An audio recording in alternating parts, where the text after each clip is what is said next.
hear that? It's Paris crying.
Houston. We are live from the International Space Station Flight Control Room at NASA's Johnson Space Center in Texas.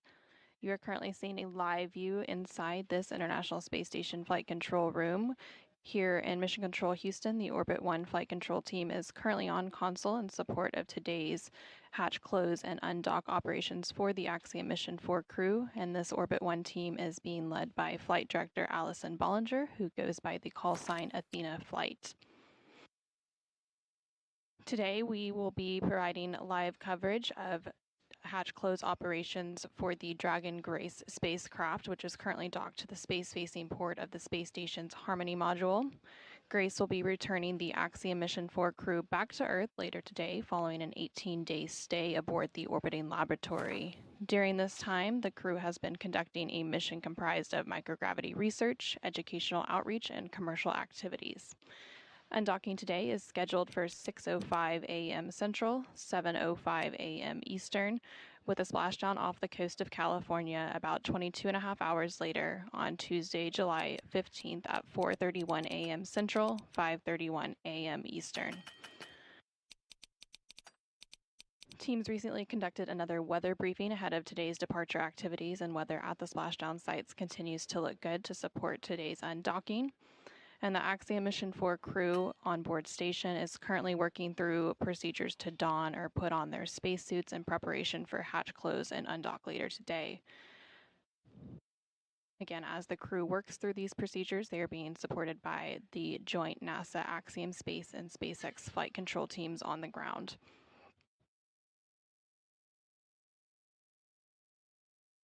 We are expecting a final crew ingress to take place today around 3:55 a.m. Central, about 20 minutes from now, 4:55 a.m. Eastern. And on board station alongside the departing Axiom Mission 4 crew is Expedition 73. As part of that expedition crew, NASA astronaut Nicole Ayers will be supporting today's hatch close operations, and then NASA astronaut Ann McClain will also be on tap to monitor Dragon's undock and departure.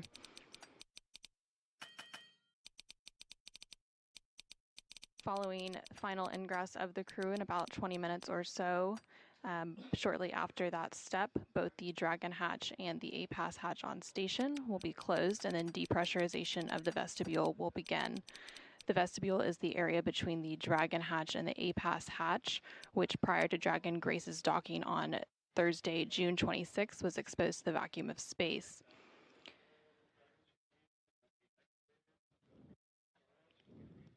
The process to depressurize the vestibule and bring the area back down to vacuum will take about an hour following hatch closure in preparation for Dragon's undock and departure. Again, we are expecting undocking to take place about 2.5 hours from now at 6:05 a.m. Central, 7:05 a.m. Eastern.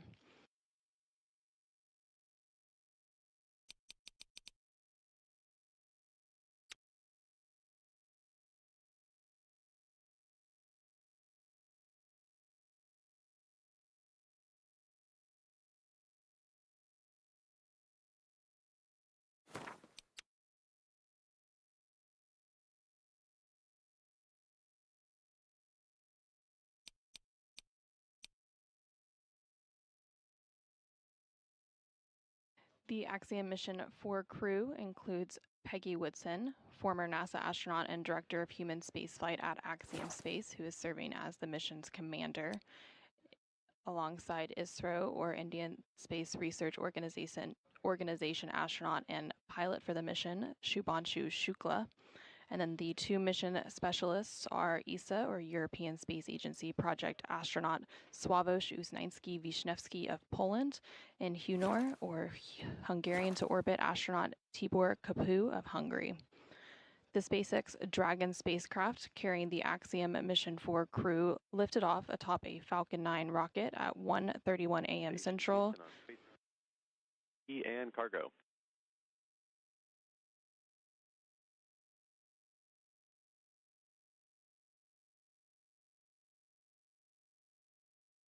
Houston Station, go ahead for cargo. Hey, Peggy. Wanted to say great work. Cargo and CG look good. We have no further actions for you. Copy, thank you. And there you just heard some communication between the capsule communicator on the ground here in Mission Control Houston, or CAPCOM, as he spoke with AX4 Commander Peggy Woodson as they completed some cargo operations. Those operations were completed just a few minutes ago, but they've been completing cargo packing and stowing inside Dragon for the past few days in preparation for today's departure. Again, the SpaceX Dragon spacecraft carrying the Axiom Mission 4 crew lifted off atop a Falcon 9 rocket at 1:31 a.m. Central, 2:21 a.m. Eastern, Wednesday, June 25th from Launch Complex 39A at NASA's Kennedy Space Center in Florida. And then following a 28-hour journey, the crew docked to the space-facing port of the International Space Station's Harmony module at 5:31 a.m. Central, 6:31 a.m. Eastern on Thursday, June 26th. Shortly after docking, the Axiom Mission 4 crew was welcomed aboard the space station by the Expedition 73 crew. And Expedition 73 includes NASA astronauts Nicole Ayers, Ann McClain, and Johnny Kim, as well as JAXA, or Japan Aerospace Exploration Agency astronaut Takuya Onishi, and Roscosmos cosmonauts Kirill Peskov, Sergei Ryzhikov, and Alexei Zubritsky. Since their arrival on June 26th, the Axiom Mission 4 crew has been busy conducting over 60 different scientific experiments, as well as participating in many outreach events and commercial activities. Unique to Axiom Mission 4, there was a joint collaboration between NASA and the Indian Space Agency for this mission, and the space agencies participated in 5 joint science investigations, as well as 2 in-orbit STEM demonstrations during the crew's stay aboard station. And there on your screen, you can see a recap of the Axiom Mission 4 docking to the space station that took place 18 days ago on June 26th.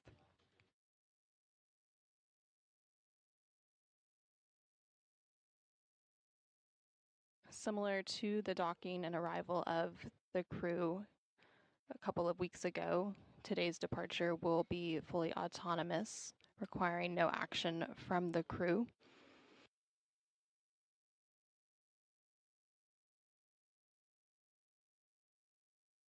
Ahead of the planned undocking at 6:05 a.m. Central, 7:05 a.m. Eastern, there will be a final go, no-go poll about 15 minutes beforehand, around 5:50 a.m. Central, 6:50 a.m. Eastern. And this final go, no-go poll is where the joint SpaceX and NASA teams make their final call for Dragon to depart the space station.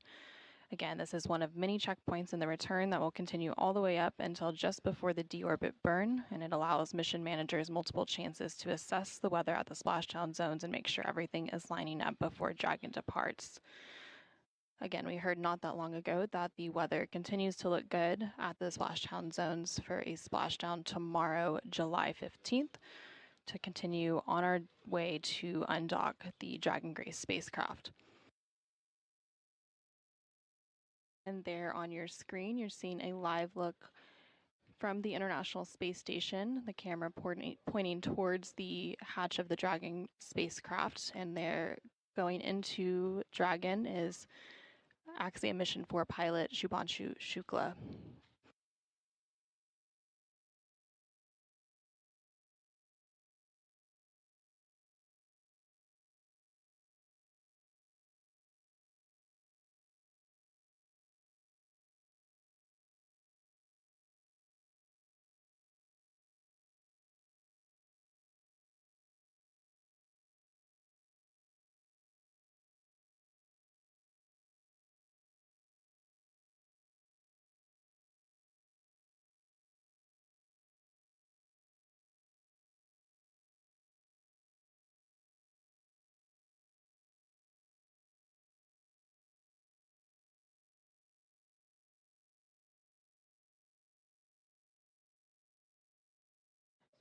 In the next 15 minutes or so, we should see all 4 crew members make their way inside the Dragon spacecraft and get situated in their seats. We see 2 of the 4 there now, and the other 2 are continuing to work through the procedures to don or put on their launch and entry suits.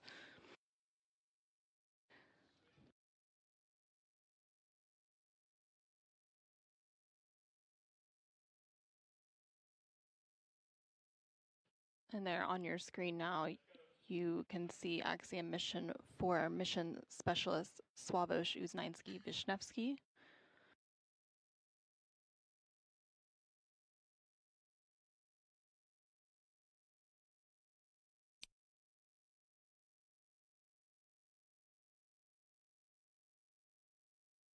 And closest to the camera there is the other Axiom Mission 4 mission specialist Tibor Kapu. So the 2 that are seated and already in their suits are Axiom Mission 4 pilot Shubhanshu Shukla, and then next to him is the Axiom Mission 4 commander Peggy Woodson. And the crew will remain in those spacesuits through today's undocking and departure activities.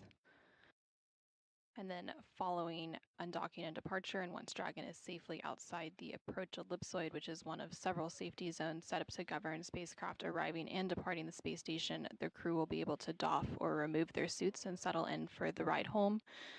Again, that will be an approximately 22.5-hour journey before their splashdown tomorrow morning, July 15th, and the crew will then put their suits back on prior to deorbit and entry.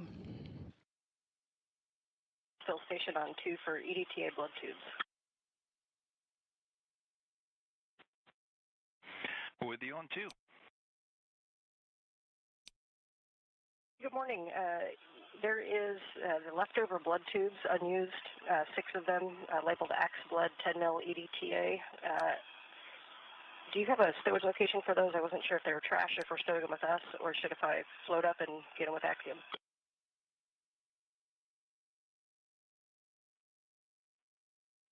And we are checking for a location. Okay, thank you.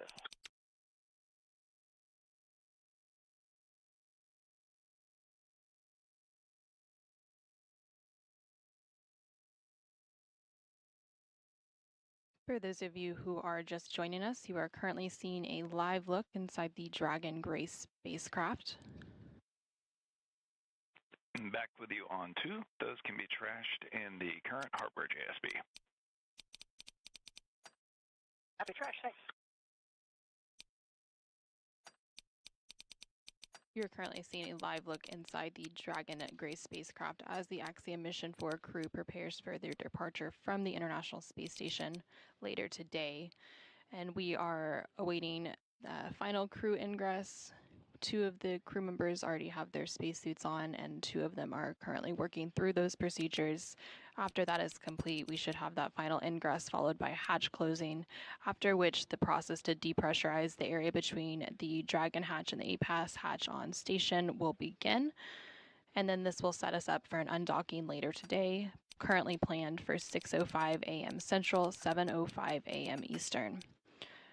Ahead of today's departure, the Axiom Mission 4 crew and the Expedition 73 crew aboard the space station took a few minutes to share some parting words during a farewell ceremony yesterday, July 13th. With that, let's go ahead and take a quick look at what the space station commander Takuya Onishi and Axiom Mission 4 commander Peggy Whitson had to say. Okay, so on the behalf of an entire Expedition 73 crew, I would like to say a couple of words. So Peggy, TB, Shooks, and Swav, we really enjoyed your company, and thank you so much for bringing a lot of joy, excitement, inspiration, and other positive ways to make our experience here even better. And your dedication to science and your professionalism definitely marks a new standard for the private astronaut missions. And we hope that you guys enjoyed your time being here. And we also hope that the time you spent here will become unforgettable moments in your lives. So thank you so much. And now I will hand the microphone to Action 4 Commander Peggy Whitson. Thanks, Tak. And we really enjoyed ourselves up here. It was an amazing experience. It's always great to work with a bunch of professionals, which you are, but it's even more special to work with folks that have become our friends even more deeply. And we really appreciate the fact that the camaraderie and the teaching that you guys offered to the crew was really exceptional. And we thank you. And 1302, did you mean 5102 and 1301?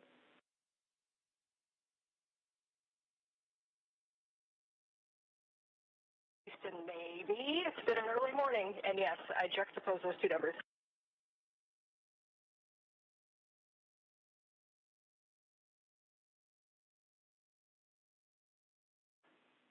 Okay, copy, thank you. And finally, for 1001, we would like that actually in the EMER CTB 5511 in Node 2 Deck 2.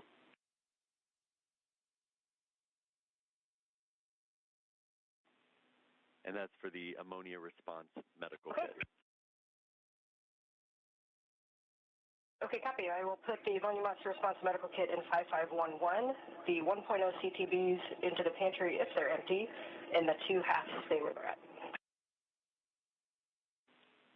That's a good config. Thank you.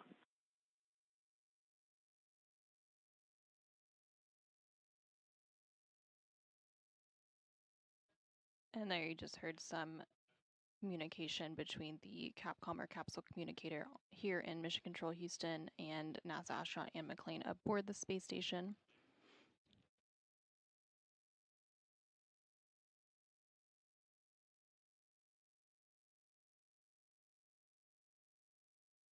With today's undocking and departure, the Axiom Mission 4 crew with a splashdown tomorrow, July 15th, will have spent 20 days in space with 18 days docked to the space station.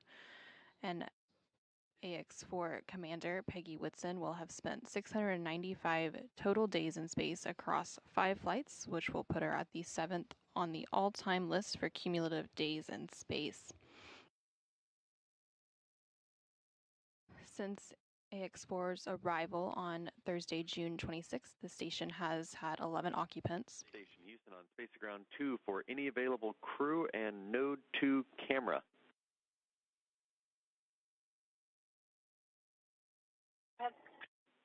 Hey, it looks like the Node 2 camera came unplugged. Can we have someone check the cable for that?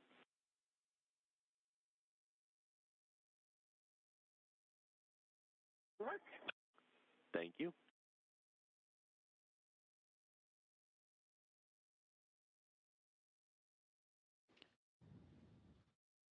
Again, some additional comms there between the team on the ground and the crew aboard the space station, working to do some configuration of one of the internal space station cameras. Houston Station, we reseated the cable, so hopefully that will help.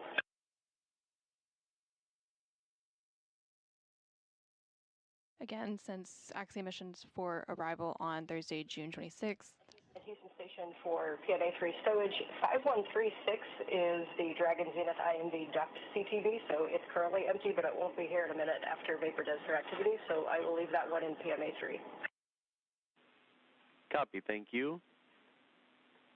And for the camera, we saw it come back online briefly and then go back off.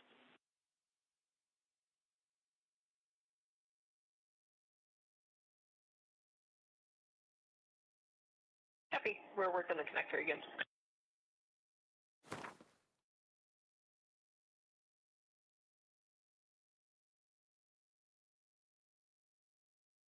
So the station has had 11 occupants since the docking on June 26th, and then following today's departure activities, the station occupancy will go back down to 7 crew members we typically see on board. But this won't last for too long, so coming up later this month, Crew 11, comprised of NASA astronauts Zena Cardman and Mike Fink, along with JAXA, or Japan Aerospace Exploration Agency astronaut Kimiya Yui and Roscosmos cosmonaut Oleg Platonov, will launch to the International Space Station, currently targeted no earlier than Thursday, July 31st. And once docked, the station population will again increase to 11 people for just a few days before Crew 10, comprised of NASA astronauts Sam McLean and Nicole Ayers, along with JAXA astronaut Takuya Onishi and Roscosmos cosmonaut Kirill Peskov, return home to complete their mission. And there on your screen, you can see the crew portrait for Crew 11.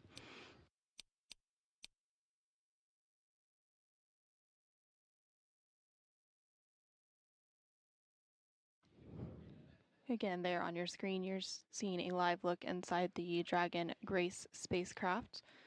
This was the first flight of the Dragon Grace spacecraft. So following launch and orbital insertion of Axiom Mission 4, Peggy Whitson unveiled the new name of the Dragon spacecraft as Grace.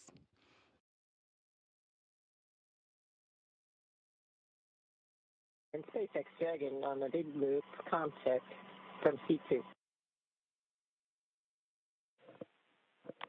Peggy, I have you loud and clear on the big loop.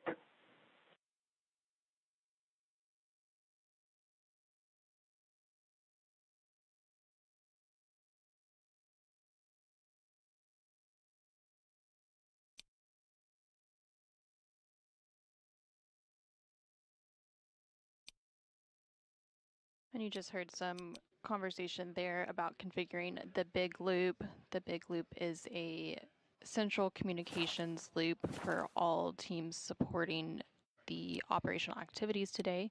So it's one central. Dragon Houston on Space to Ground 2, heads up, we are still in hardline audio config. Stand by for big loop audio config.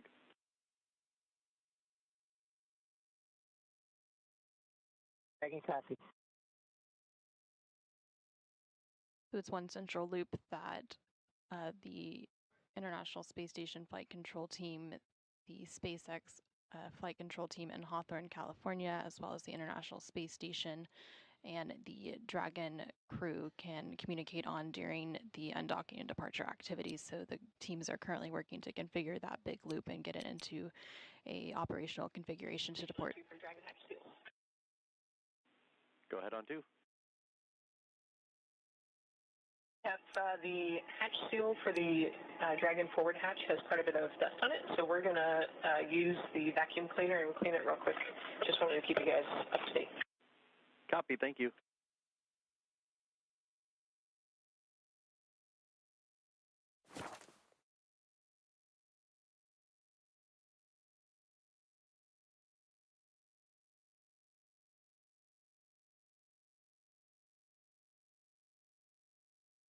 And you just heard some additional communication as they work to prepare for today's hatch closing operations.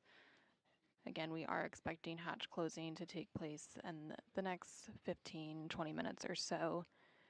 The crew continuing to work through procedures to don or put on their spacesuits.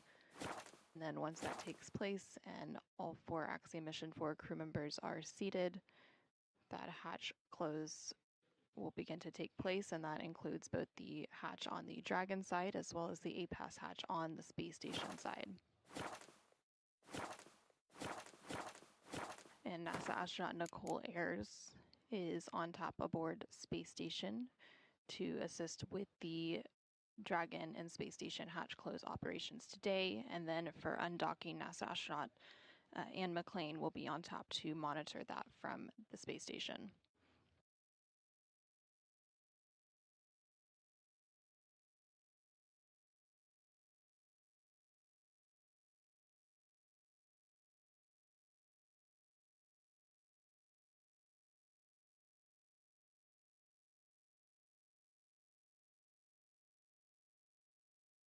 We are now about 2 hours and 10 minutes away from a planned undocking later today at 6:05 a.m. Central, 7:05 a.m. Eastern.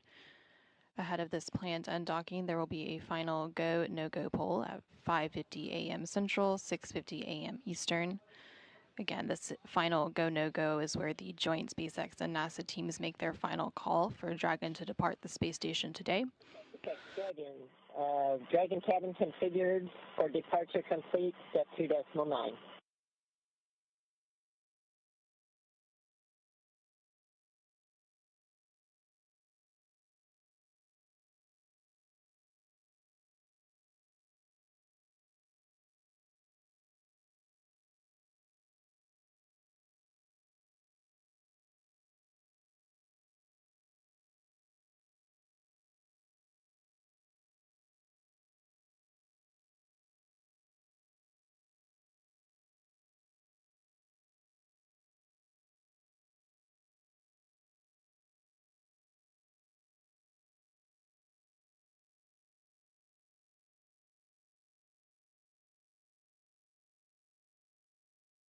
And you just heard some comms between Axiom Mission 4 Commander Peggy Woodson and the Core, or the Crew Operations Resource Engineer in Hawthorne, California. The Core is similar to the Capcom and Mission Control Houston. They serve as the voice link between the Dragon crew.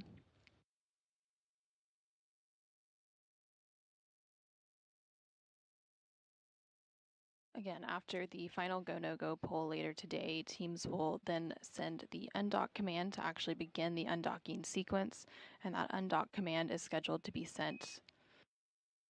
Dragon Houston on the big loop for a comm check. Big loop audio configuration complete. Also initiate a comm check with SpaceX.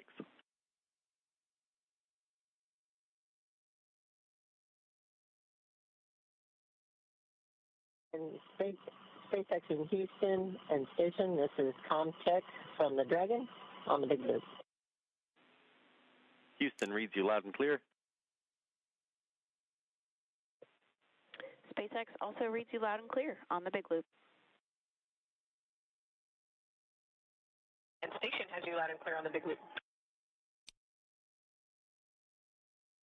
Big comm check, and as we found the additional FOD that was missing when we took the photographs, it's back in bag 201 in volume 11. So that's the LIO FOD. We took photographs of the HEPA filter FOD and sent that down to you on the station. We'll have to get the other later.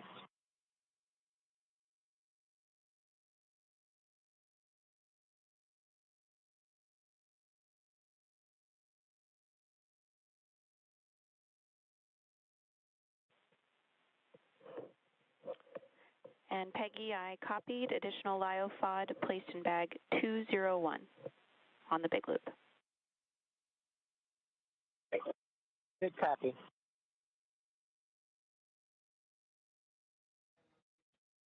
And we just heard some confirmation and some comms checks there for the big loop. Again, that big loop is a central communications loop for these integrated operations today that has the SpaceX teams, the NASA teams, as well as the space station crew and the Axiom Mission 4 crew in Dragon all configured onto one communications loop.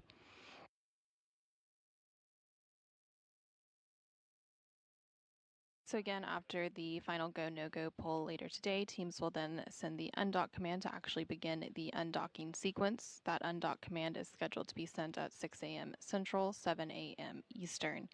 Following this command, the umbilicals will begin to retract, and Dragon will then begin to release the 12 hard capture hooks that are currently keeping Dragon attached to the space station, and those hooks will be released in 2 sets of 6. That entire sequence takes about 4.5 minutes to complete, and from there, Dragon will execute 2 short thruster firings called undock burns to physically separate Dragon from the space station.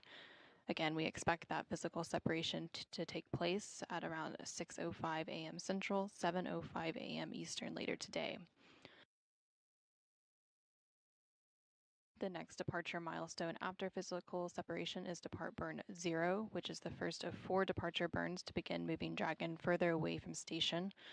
Depart burn 0 will be followed by the second departure burn about 5 minutes later and help move the spacecraft beyond the keep-out sphere. And the keep-out sphere is an invisible 200-meter line centered on the space station, and it is one of several safety zones set up to govern spacecraft. Dragon SpaceX on the big loop. You are go to complete LIO configuration, IMV teardown, and hatch closure per NASA procedure 2.103. When complete, execute instructions in your hatch closed event details, and then complete suit donning per procedure 4.010.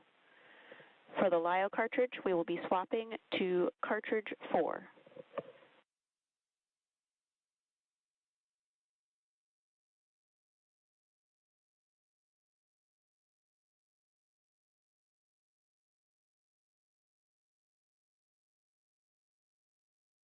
And Dragon copies. We are go for step 3, LIO cartridge 4.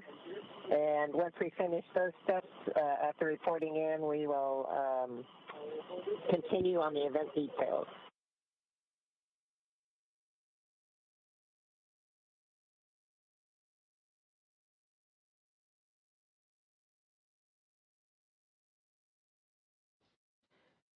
Again, we're continuing to hear some communications between the core or the crew operations resource engineer at the SpaceX Mission Control in Hawthorne, California, and Axiom Mission 4 Commander Peggy Woodson as teams continue to work through today's hatch close operations in advance of the undocking later today. We did hear that they are go to proceed with those hatch close operations, and they're also working through some LiO or lithium hydroxide configuration. Those canisters work to scrub carbon dioxide out of the atmosphere.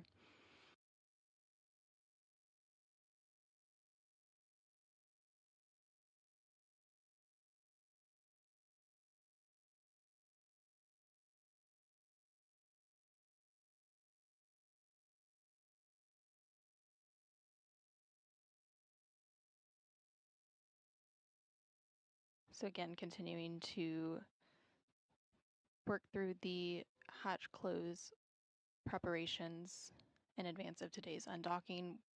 That undock is scheduled for about 2 hours from now, with that physical separation planned to take place around 6:05 a.m. Central, 7:05 a.m. Eastern.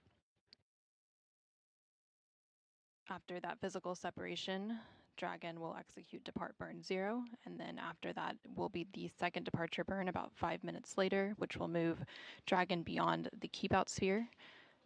The keep-out sphere is an invisible 200-meter line centered on the space station, and it is one of several safety zones set up to govern spacecraft arriving and departing from the space station. Before moving into the keep-out sphere during arrival, spacecraft have to be configured to where they would not cross that imaginary boundary for at least 4 orbits, even if the spacecraft lost all maneuvering.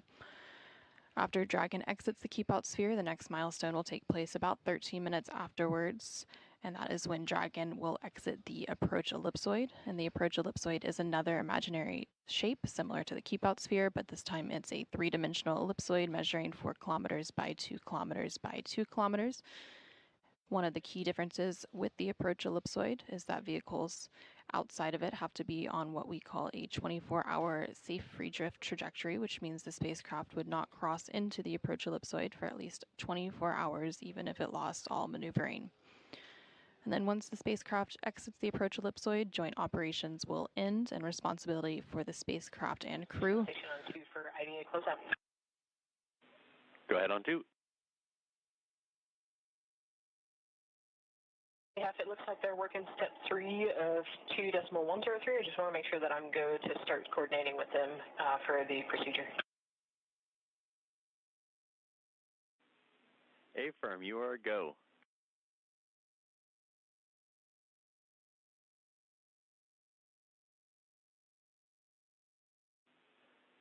Also, Vapor, it looks like you may have bumped the camera in node 2 on your way out. If you would please check the cable.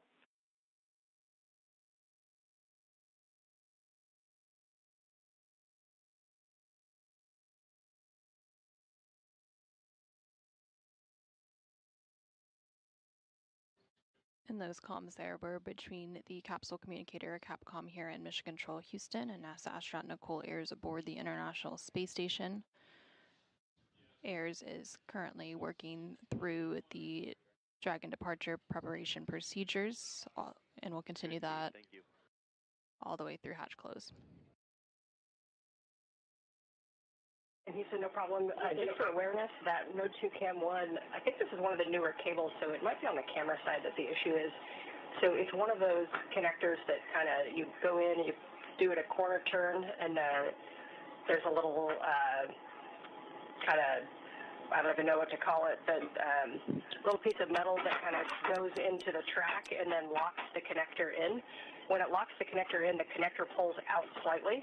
So our trick is to kind of undo the connector to where it kind of goes over the part that pulls the connector in tighter. I hope that's making sense. And so what happens if we kick it, it actually fully connects the cable and locks it in as it's supposed to be, but that actually disconnects the video feed.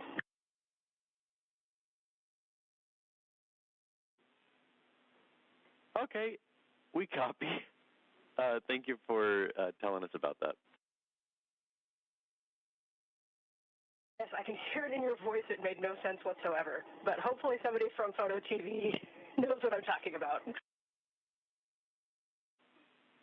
Thank you. Thank you for the clarification. Someone down here understands.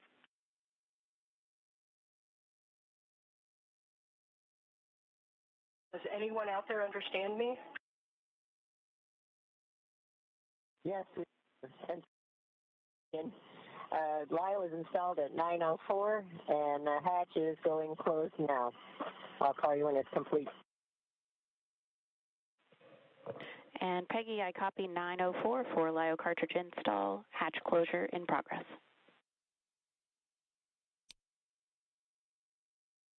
And we just heard confirmation there that the Axiom Mission 4 crew has finished those procedures to swap out the lithium hydroxide. Dragon, hatch is closed, indicator is closed.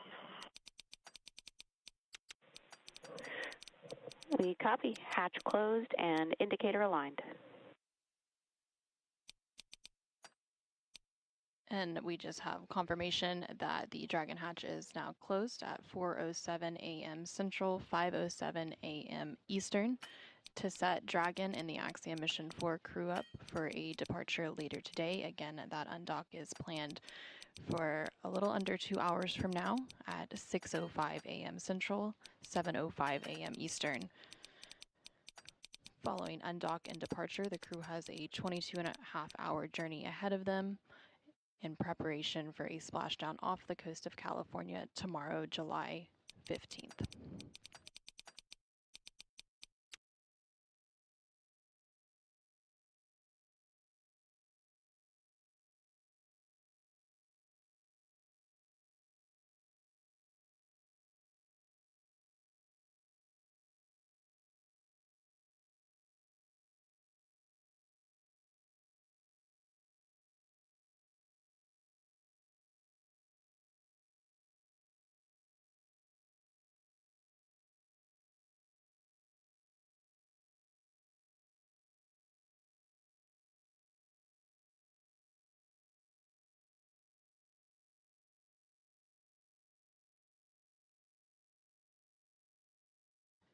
And you're continuing to see a live look inside the Dragon Grace spacecraft with all 4 Axiom Mission 4 crew members currently on board. On the center of your screen are pilot Shibanshu Shukla and Commander Peggy Whitson. And then closest to the screen is Tibor Kapu, who's currently working through procedures to get his spacesuit on and prepared for today's undocking activities. And then on the far side of the screen is Sławosza, Uznański, Wiśniewskiego, also working through those procedures to get his spacesuit on.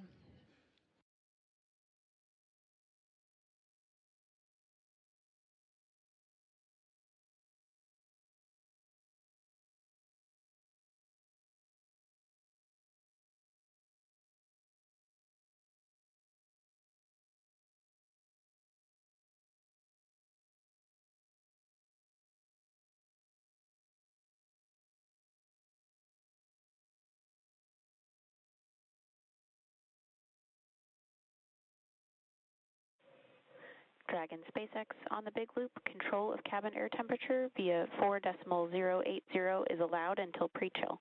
Note that the hex is currently configured for maximum cooling. Dragon copies on temperature control. Thanks.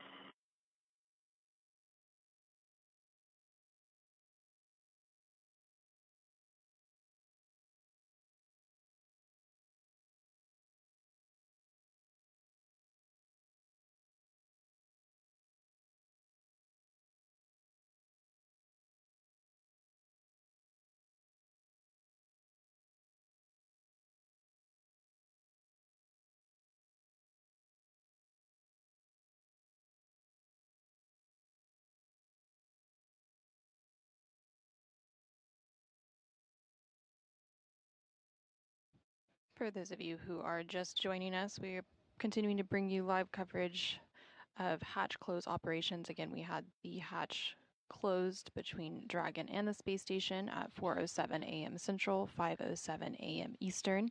This took place. SpaceX Dragon PPRV is confirmed open.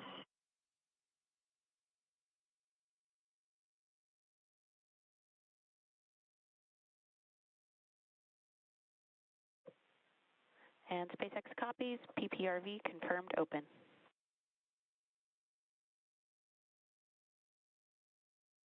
This hatch close took place ahead of a planned undocking later today at 6:05 a.m. Central, 7:05 a.m. Eastern. Now the crew is continuing to don or put on their spacesuits in preparation for today's departure activities. They will also conduct some suit leak checks, and depressurization of the vestibule will take place. That vestibule is the area between the hatch on Dragon and the A-Pass hatch on station that prior to the crew's undocking on docking on June 26th was exposed to the vacuum of space. Following that docking, it was pressurized to meet to the pressure of the space station, which is around 14.7 psi or pounds per square inch. Now that the hatches are closed, that depressurization process will begin, and it takes about an hour to complete, bringing that area of the vestibule all the way back down to vacuum. So again, ahead of a undocking later today, about an hour and 50 minutes from now at 6:05 a.m. Central, 7:05 a.m. Eastern, teams will conduct a final go, no-go poll. And this is the final opportunity for the joint SpaceX and NASA teams to make their determination for Dragon to depart station. After that poll, teams will then send the undock command to actually begin the undocking sequence. That undock command is scheduled to be sent at 6 a.m. Central, 7 a.m. Eastern. Following that command, the umbilicals will begin to retract. These umbilicals from Dragon are attached to space station to provide data telemetry while Dragon is docked to the space station. So those umbilicals will begin to retract, and then Dragon will begin to release the 12 hard capture hooks in 2 sets of 6. And that entire sequence takes about 4.5 minutes to complete. Afterwards, Dragon will execute 2 short thruster firings called undock burns to physically separate Dragon from the space station.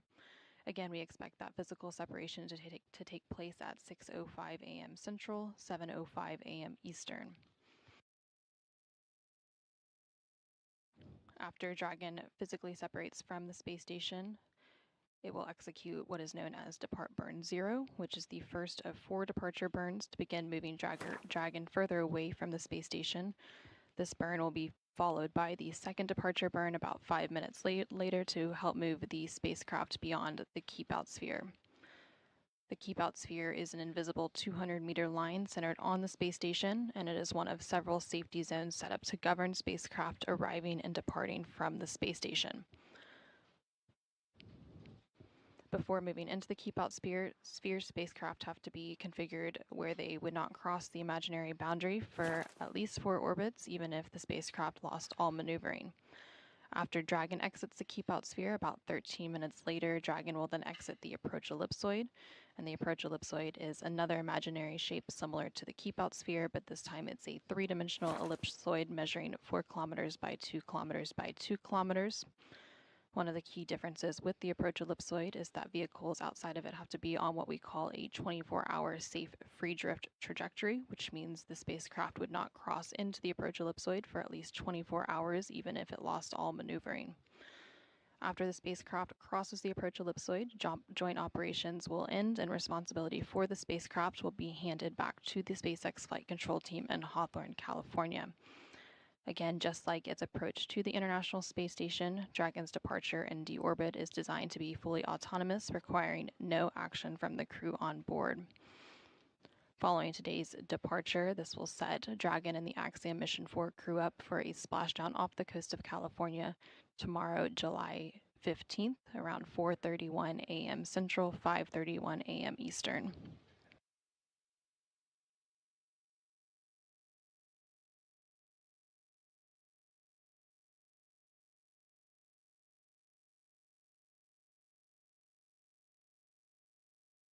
In SpaceX Dragon, all 4 crew members are suited. Seats 1 and 4 are still in work to get seated.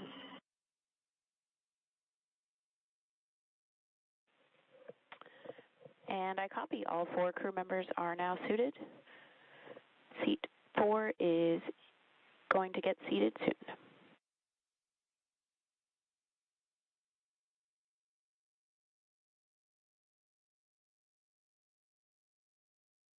And we just heard confirmation that all 4 Axiom Mission 4 crew members have been suited up in preparation for today's departure. And we'll take one final look live at Dragon Grace as we prepare to conclude our hatch close coverage this morning. On your screen there, you can see pilot Shubhanshu Shukla. Next to him is Peggy Whitson. Dragon SpaceX on the big loop. Ground has verified system reconfigurations for hatch closure are complete and nominal.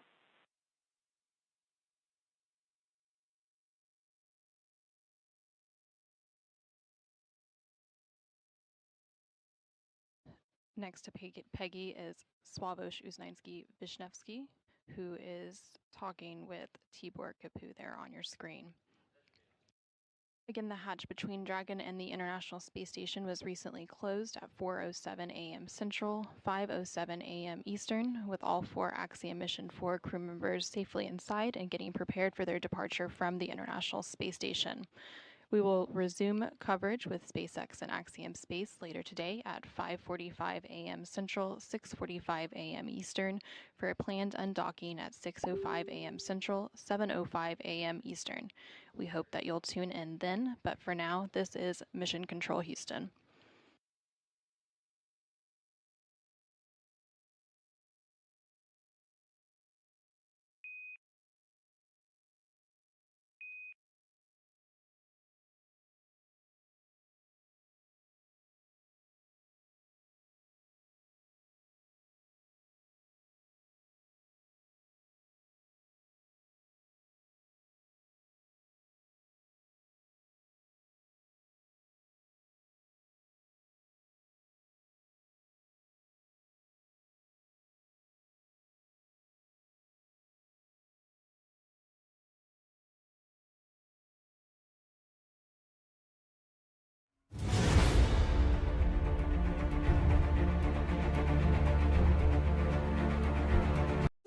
Dyskontowe asy w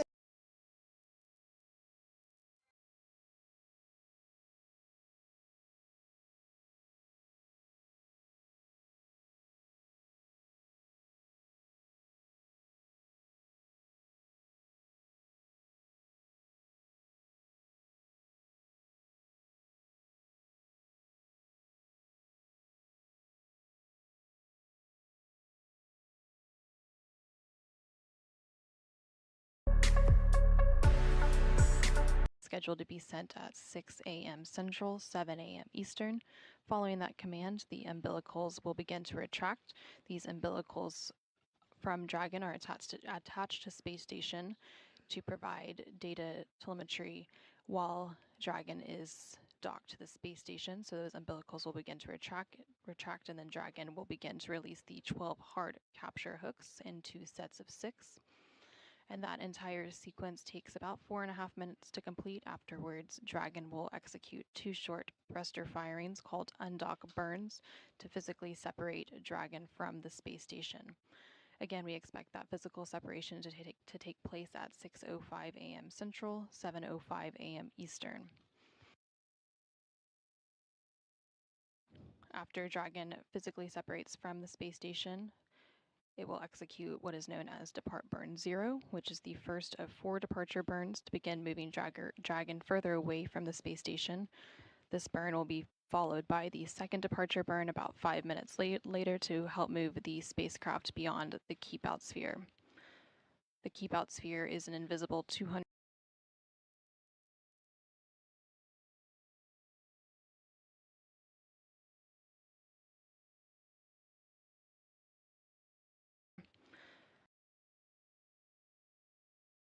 today at 5:45 a.m. Central, 6:45 a.m. Eastern for a planned undocking at 6:05 a.m. Central, 7:05 a.m. Eastern. We hope that you'll tune in then, but for now, this is Mission Control Houston.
Edition 73, the crew will be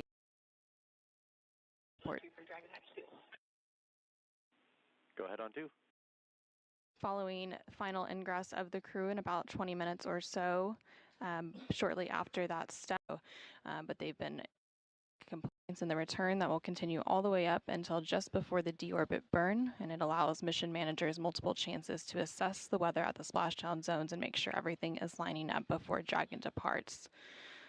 Again, we heard not that long ago that the weather continues to look good at the splashdown zones for a splashdown tomorrow, July 15th, to continue on our way to undock the Dragon Grace spacecraft.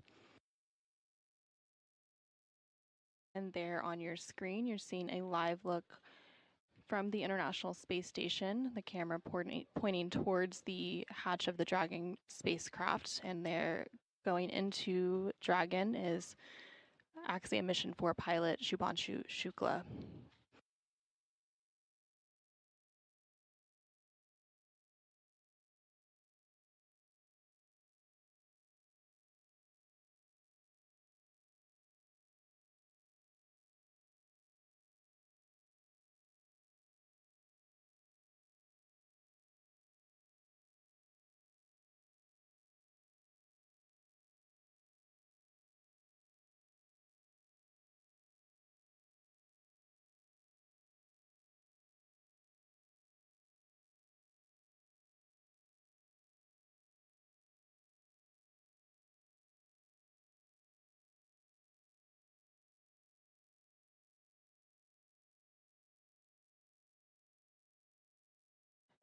In the next 15 minutes or so, we should see all 4 crew members make their way inside the Dragon spacecraft and get situated in their seats.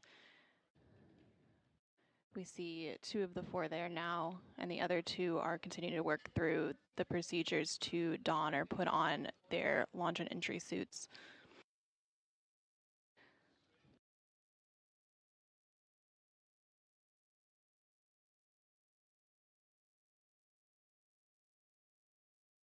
And there on your screen now, you can see Axiom mission for mission specialist Sławosza, Uznańskiego, Wiśniewskiego.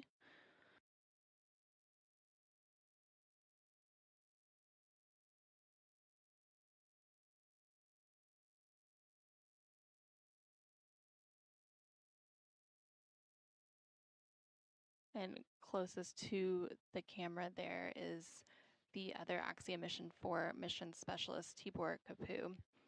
So the 2 that are seated and already in their suits are Axiom mission for pilot Shubhanshu Shukla, and then next to him is the Axiom mission for Commander Peggy Woodson. And the crew will remain in those spacesuits through today's undocking and departure activities. And then following undocking and departure, and once Dragon is safely outside the approach ellipsoid, which is one of several safety zones set up to govern spacecraft arriving and departing the space station, the crew will be able to doff or remove their suits and settle in for the ride home. Again, that will be an approximately 22.5-hour journey before they're splashdown tomorrow morning, July 15th, and the crew will then put their suits back on prior to deorbit and entry. Fill station on 2 for EDTA blood tubes. With you on 2. Good morning. There is the leftover blood tubes, unused, 6 of them labeled Ax blood, 10 mil EDTA. Do you have a stowage location for those? I wasn't sure if they were trash, if we're stowing them with us, or should if I float up and get them with Axiom.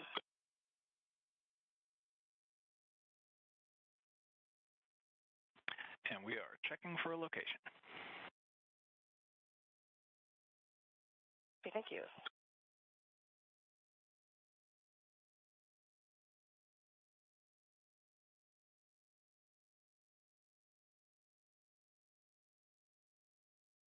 For those of you who are just joining us, you are currently seeing a live look inside the Dragon Grace spacecraft. Back with you on 2. Those can be trashed in the current hardware JSB. Happy trash, thanks. You're currently seeing a live look inside the Dragon Grace spacecraft as the Axiom mission 4 crew prepares for their departure from the International Space Station later today. And we are awaiting final crew ingress. 2 of the crew members already have their spacesuits on, and 2 of them are currently working through those procedures. After that is complete, we should have that final ingress followed by hatch closing, after which the process to depressurize the area between the Dragon hatch and the APAS hatch on station will begin. And then this will set us up for an undocking later today, currently planned for 6:05 a.m. Central, 7:05 a.m. Eastern. Ahead of today's departure, the Axiom Mission 4 crew and the Expedition 73 crew aboard the space station took a few minutes to share some parting words during a farewell ceremony yesterday, July 13th. With that, let's go ahead and take a quick look at what the space station commander, Takuya Onishi, and Axiom Mission 4 commander Peggy Woodson had to say. Okay, so on the behalf of on entire Expedition 73 crew, I would like to say a couple of words. So Peggy, TB, Shooks, and Swav, we really enjoyed your company, and thank you so much for bringing a lot of joy, excitement, inspiration, and other positive ways to make our experience here even better. And your dedication to science and your professionalism definitely marks a new standard for the private astronaut missions. And we hope that you guys enjoyed your time being here. And we also hope that the time you spent here will become unforgettable moments in their lives. So thank you so much. And now I will hand the microphone to Action for Commander Peggy Whitson. Thanks, Tak. And we really enjoyed ourselves up here. It was an amazing experience.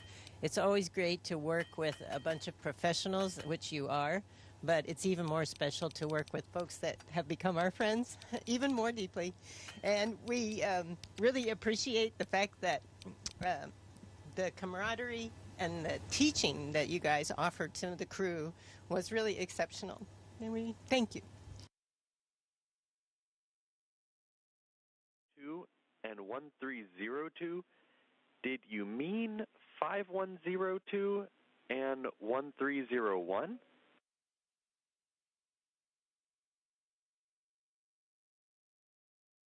Houston, maybe. It's been an early morning, and yes, I juxtapose those two numbers.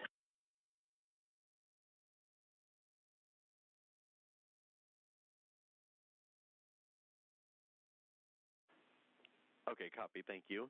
And finally, for 1001, we would like that actually in the EMER CTB 5511 in Node 2 Deck 2.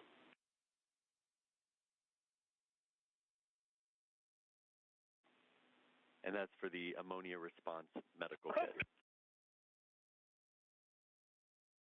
Okay, copy. I will put the ammonia response medical kit in 5511, the 1.0 CTBs into the pantry if they're empty, and the 2 halves stay where they're at. That's a good config. Thank you.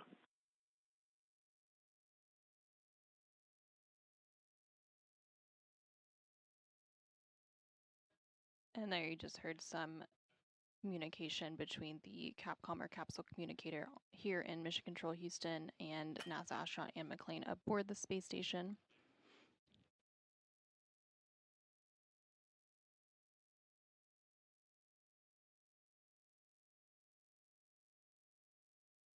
With today's undocking and departure, the Axiom mission 4 crew with a splashdown tomorrow, July 15th, will have spent 20 days in space with 18 days docked to the space station. And AX4 Commander Peggy Whitson will have spent 695 total days in space across 5 flights, which will put her at the 7th on the all-time list for cumulative days in space. Since AX4's arrival on Thursday, June 26th, the station has had 11 occupants. Station Houston on Space to Ground 2 for any available crew and Node 2 camera.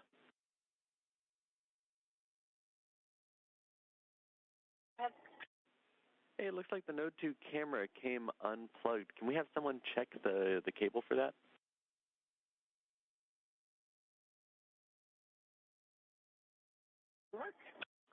Thank you.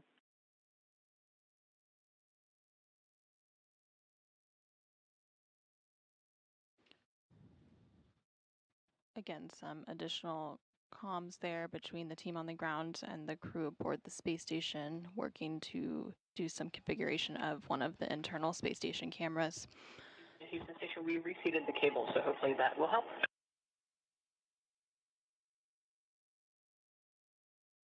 Again, since Axiom missions for arrival on Thursday, June 26th. At Houston Station for PNA3 stowage, 5136 is the Dragon Zenith IMV duct CTV, so it's currently empty, but it won't be here in a minute after Vapor does their activity, so I will leave that one in PMA3. Copy, thank you. And for the camera, we saw it come back online briefly and then go back off.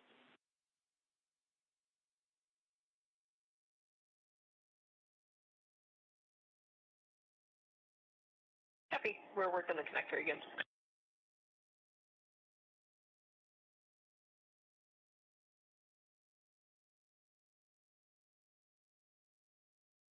So the station has had 11 occupants since the docking on June 26th, and then following today's departure activities, the station occupancy will go back down to 7 crew members we typically see on board.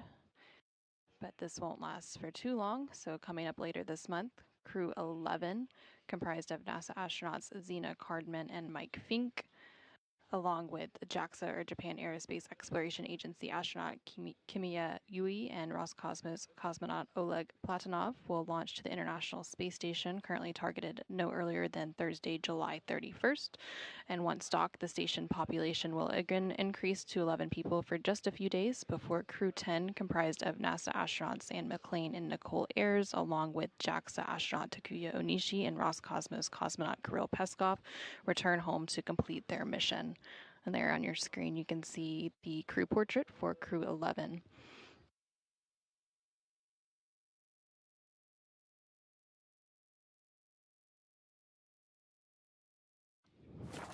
Again, there on your screen you're seeing a live look inside the Dragon Grace spacecraft. This was the first flight of the Dragon Grace spacecraft. So following launch and orbital insertion of Axiom Mission 4, Peggy Whitson unveiled the new name of the Dragon spacecraft as Grace.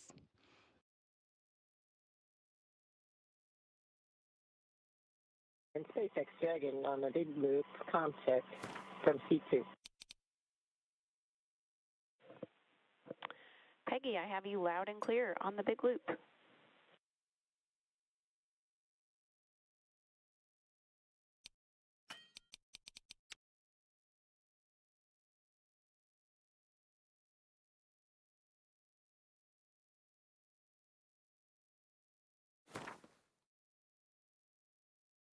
And you just heard some conversation there about configuring the big loop. The big loop is a central communications loop for all teams supporting the operational activities today. So it's one central. Dragon Houston on Space to Ground 2. Heads up, we are still in hardline audio config. Stand by for big loop audio config.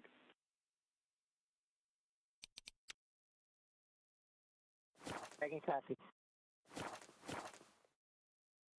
So it's one central loop that the International Space Station Flight Control Team, the SpaceX Flight Control Team in Hawthorne, California, as well as the International Space Station and the Dragon crew can communicate on during the undocking and departure activities. So the teams are currently working to configure that big loop and get it into a operational configuration to depart. Go ahead on 2. Have the hatch seal for the Dragon forward hatch has quite a bit of dust on it, so we're going to use the vacuum cleaner and clean it real quick. Just wanted to keep you guys up to date. Copy, thank you.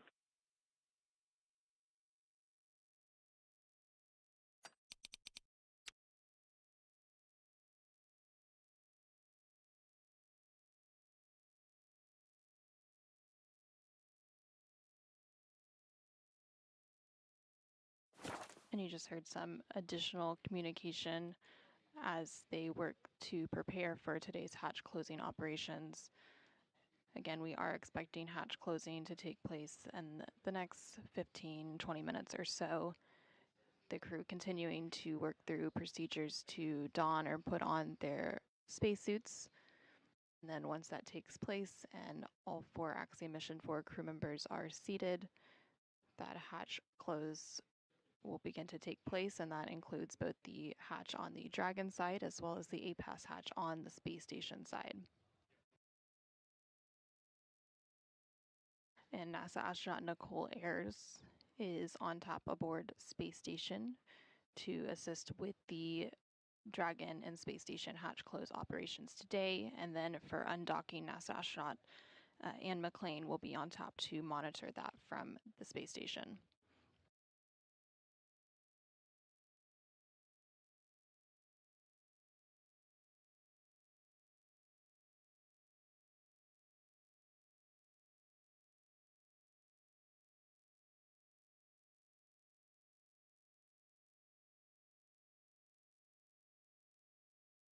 We are now about 2 hours and 10 minutes away from a planned undocking later today at 6:05 a.m. Central, 7:05 a.m. Eastern. Ahead of this planned undocking, there will be a final go, no-go poll at 5:50 a.m. Central, 6:50 a.m. Eastern. Again, this final go, no-go is where the joint SpaceX and NASA teams make their final call for Dragon to depart the space station today. SpaceX Dragon. Dragon cabin configured for departure complete, step 2.9.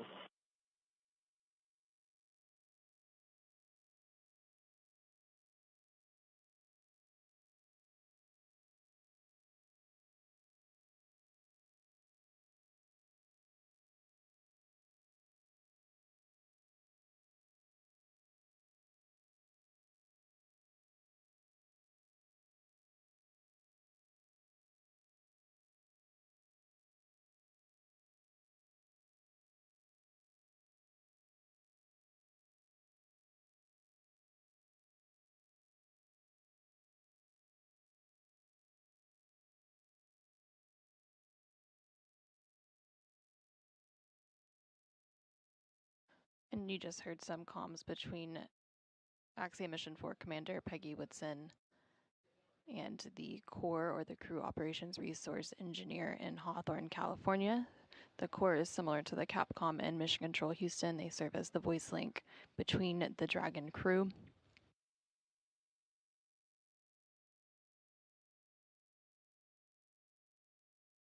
Again, after the final go, no-go poll later today, teams will then send the undock command to actually begin the undocking sequence, and that undock command is scheduled to be sent.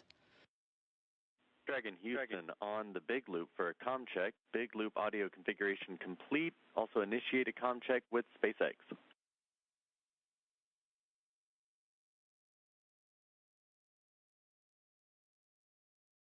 And SpaceX in Houston and Station, this is ComTech from the Dragon on the big loop. Houston reads you loud and clear. SpaceX also reads you loud and clear on the big loop. And Station has you loud and clear on the big loop. Big comm check, and as we found the additional FOD that was missing when we took the photographs, it's back in bag 201 in volume 11. So that's the LIO FOD. We took photographs of the HEPA filter FOD and sent that down to you on the station. We'll have to get the other later.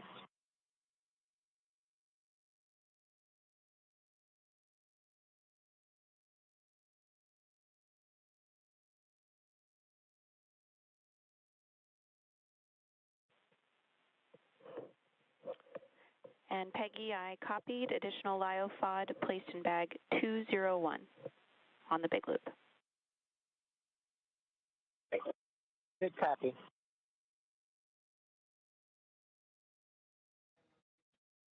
And we just heard some confirmation and some comms checks there for the big loop. Again, that big loop is a central communications loop for these integrated operations today that has the SpaceX teams, the NASA teams, as well as the space station.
Houston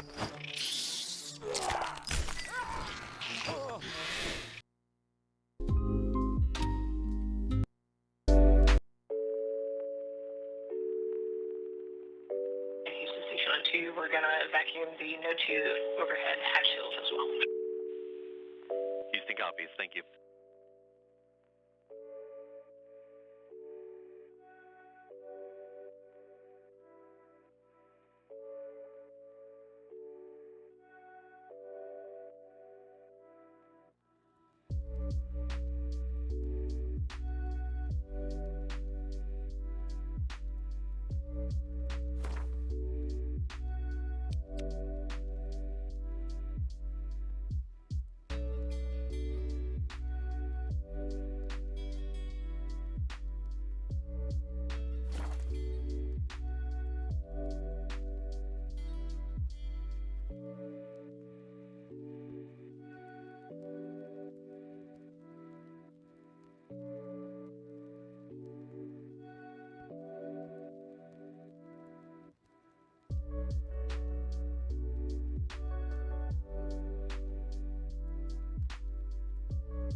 Houston on the big loop for any available crew.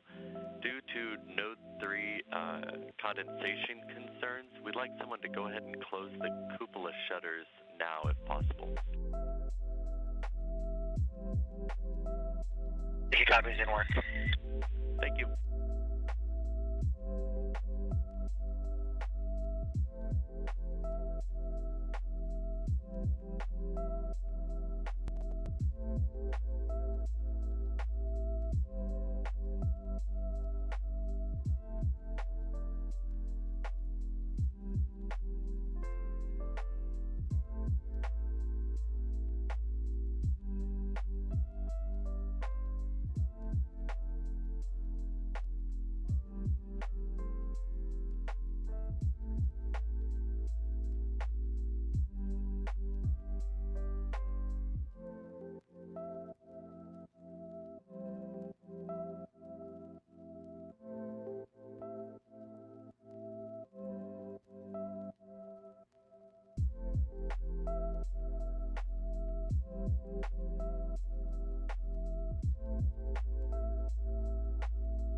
Big Loop Node 2 overhead hatch and the MPEV are closed, and the photos will be on the SSC on the left. Houston copies.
Station on the Big Loop, the cupola shutters are closed. Copy. Thanks, Johnny.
Dragon SpaceX on the Big Loop. Vestibule leak check has completed successfully. Residual depress is now in progress.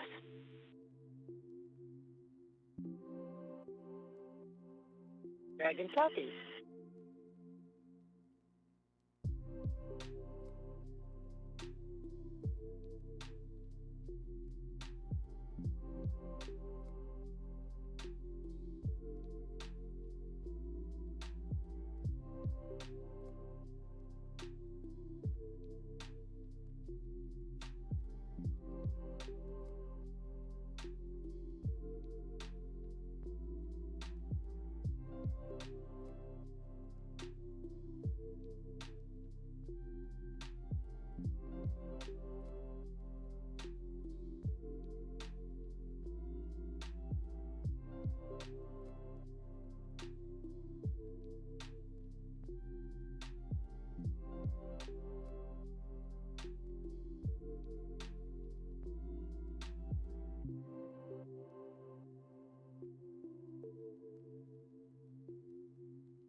You're looking at a live view of SpaceX's Dragon spacecraft Grace as we await its departure from the International Space Station to make its way back to planet Earth.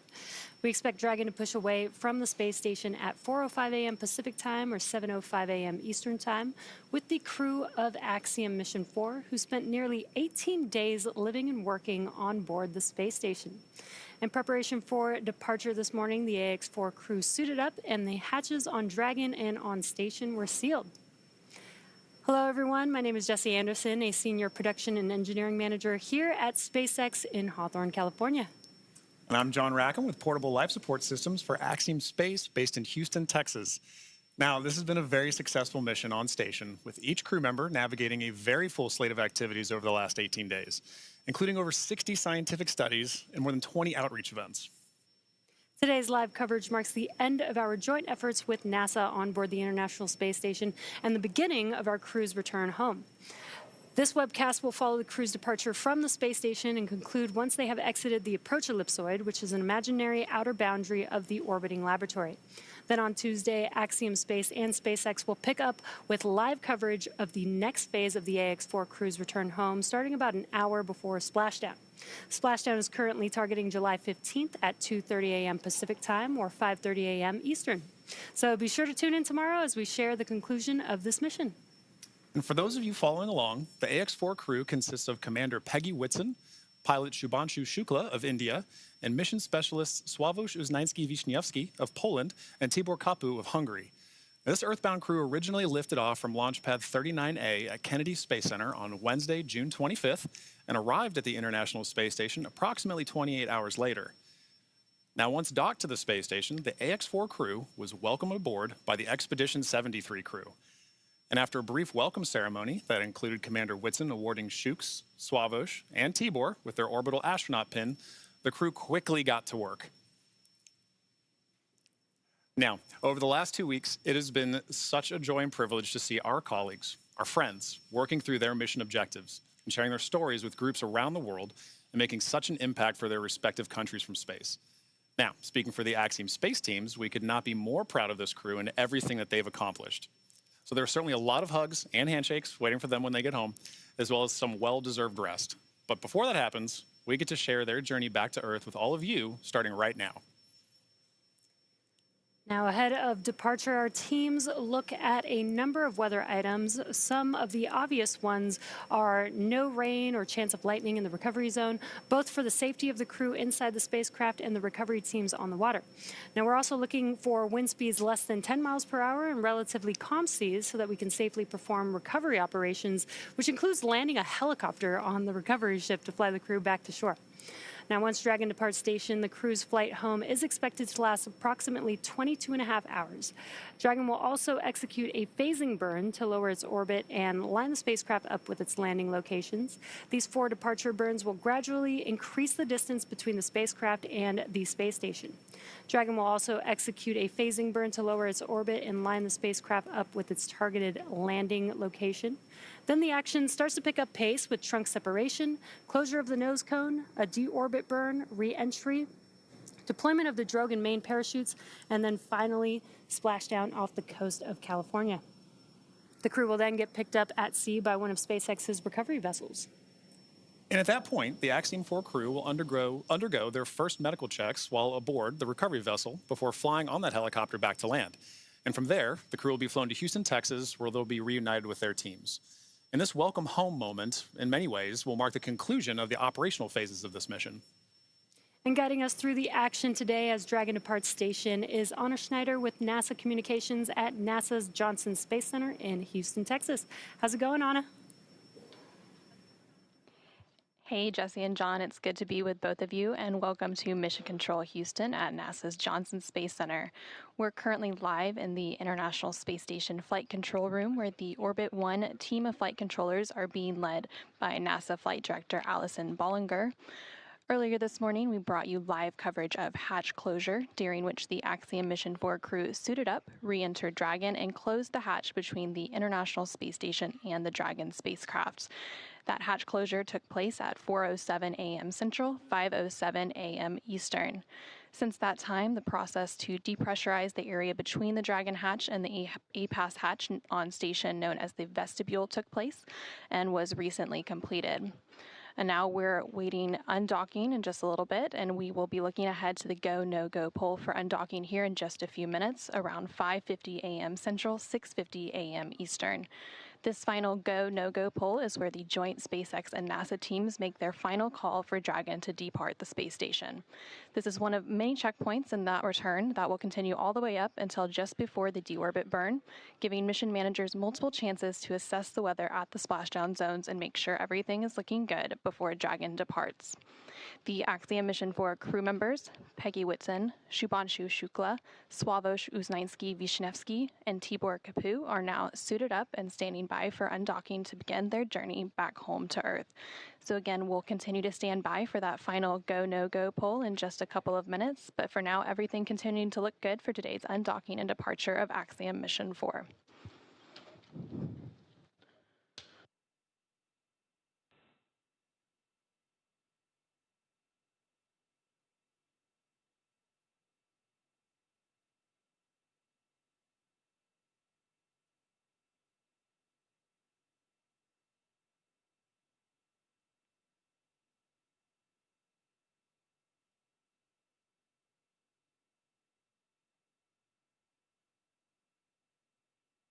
Separation today is set for approximately 6:05 a.m. Central, 7:05 a.m. Eastern, in just about 13 minutes from now.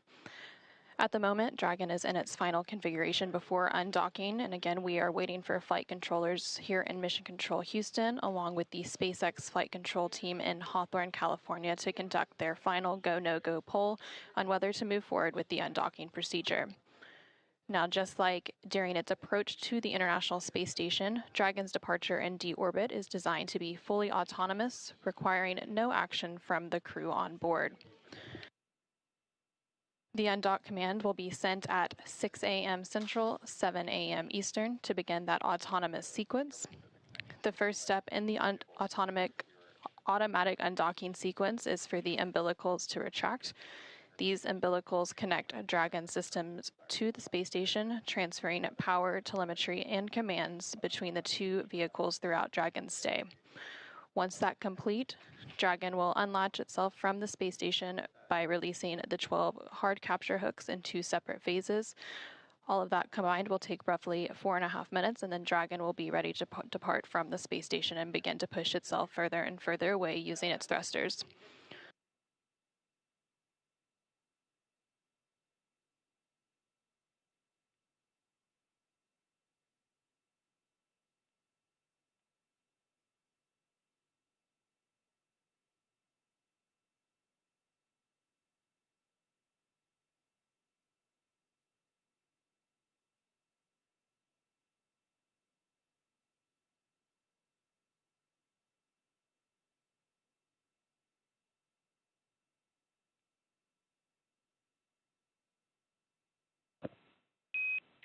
Dragon SpaceX on the big loop. We have worked through our final reconfigurations for undock. Those are all complete. Ground is delaying the undock sequence start by 10 minutes to 11:10 Zulu to perform a final state machine review.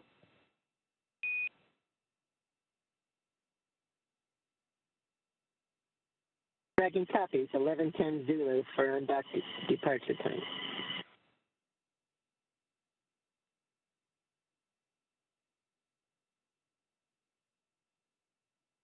And we just heard some comms between the SpaceX core, or the crew operations resource engineer on the ground at SpaceX Mission Control in Hawthorne, California, and Axiom Mission 4 Commander Peggy Whitson, currently on board the Dragon Grace spacecraft. They did confirm that undock today is going to be delayed by about 10 minutes, planning for the undock command to now be sent at 6:10 a.m. Central, 7:10 a.m. Eastern, which would put a physical separation from station at 6:15 a.m. Central, 7:15 a.m. Eastern, and this is to allow some final configuration and also to improve the communications between the ground due to some loss of signals that are planned from the original undock time.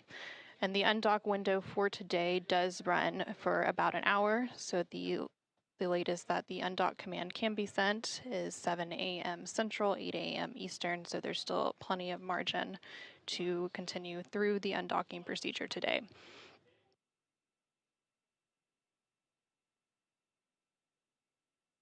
So after the undock command is sent at 6:10 a.m. Central, 7:10 a.m. Eastern to begin the autonomous sequence, the first step in that sequence will be for the umbilicals to retract. These umbilicals connect Dragon's system to the space station and transfer power, telemetry, and commands between the two vehicles during Dragon's stay. And then once those umbilicals have retracted, Dragon will unlatch itself from the space station by releasing the 12 hard capture hooks in 2 separate phases, 6 hooks each. All of that combined will take roughly 4.5 minutes to complete, and then Dragon will be ready to depart from the space station and begin to push itself further and further away by using its thrusters. Again, that physical separation is now planned for 6:15 a.m. Central, 7:15 a.m. Eastern. Well, it's been a busy morning here in Mission Control Houston. In anticipation of today's undocking, the Axiom Mission 4 crew has also been busy on board the station today and over the past few days preparing for their return home. Over the last several days, the astronauts worked to pack Dragon full of cargo for the return journey. Along with the Axiom Mission 4 crew, Dragon will return with more than 580 pounds of cargo and science back to Earth.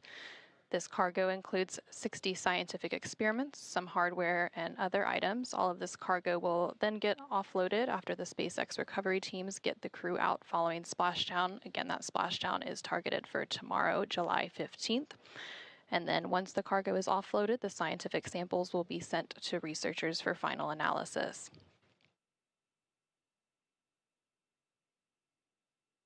Ahead of hatch closure earlier this morning, again, which took place at 4:07 a.m. Central, 5:07 a.m. Eastern. The crew also took time to get into their SpaceX launch and entry suits.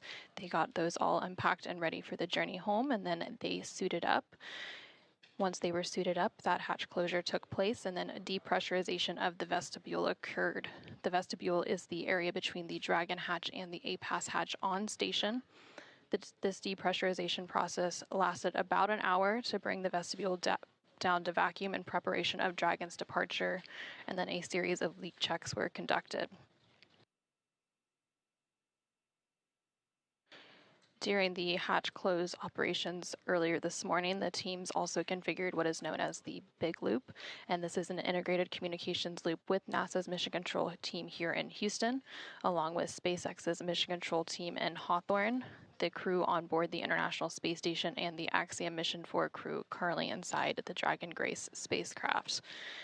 This big loop allows for fully integrated communications with Dragon as the crew undocks and makes its way back to Earth. Again, we're targeting that undocking to take place at 6:15 a.m. Central, 7:15 a.m. Eastern, with the undock command sent 5 minutes before that at 6:10 a.m. Central, 7:10 a.m. Eastern.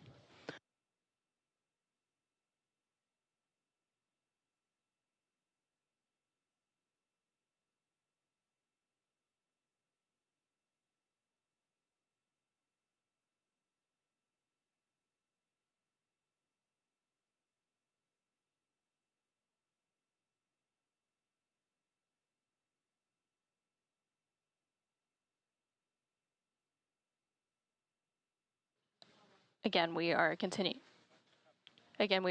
to stand by for the go, no-go poll. This final poll will take place between the joint NASA and SpaceX teams to ensure all mission managers and flight controllers are prepared for today's undocking and that the International Space Station and Dragon systems are all configured and ready to support the operational activities that will lead to the departure of the Axiom Mission 4 crew, wrapping up an 18-day docked mission aboard the International Space Station. And there on your screen, you're currently seeing a live view inside the Dragon spacecraft. The Dragon spacecraft docked to the space station's Harmony module, the space-facing port of the Harmony module, on June 26th. This over-the-shoulder view is in between Commander Peggy Whitson and pilot Shubhanshu Shukla. Again, the crew got suited up a couple of hours ago during those hatch close operations. They will remain in their suits through the undocking and departure activities today. Once they exit the approach ellipsoid, which is one of the invisible boundaries around the International Space Station that governs visiting vehicles, the crew will begin to take off those suits and get comfortable for their 22.5-hour journey home. They will then put those suits back on just ahead of the deorbit and entry phase of their flight tomorrow morning.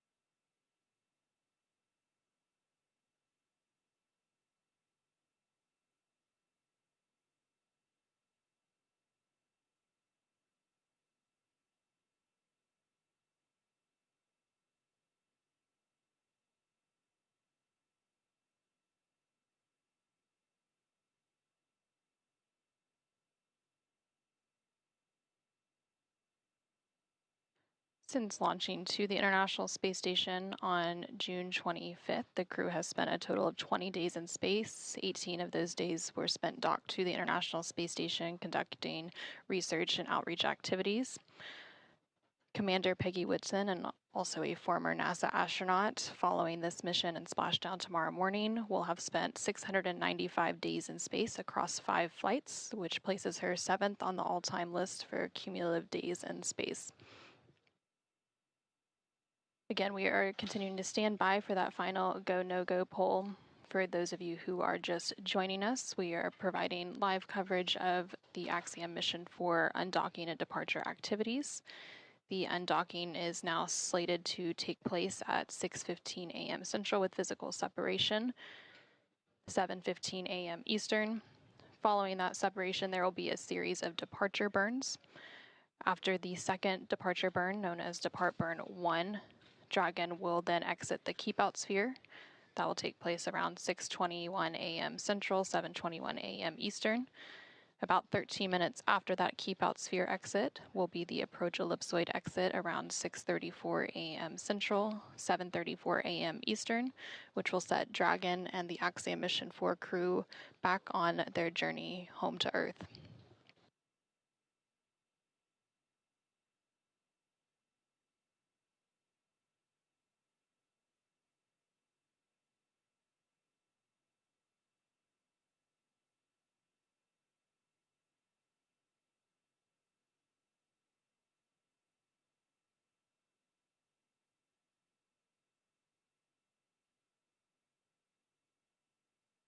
And we're currently going through a brief but expected handover between satellites. This causes a loss of signal from station and the Dragon cameras. But currently on your screen, you see a dual view with the SpaceX Mission Control room in Hawthorne, California on the left-hand side of your screen, and the International Space Station Flight Control Room here at Mission Control Houston on the right-hand side of your screen. Both of these teams currently working in tandem through today's joint operations. Those joint operations will conclude after Dragon exits the approach ellipsoid, which is one of the invisible boundaries around the International Space Station that governs visiting vehicles when they are arriving and departing from the orbiting laboratory.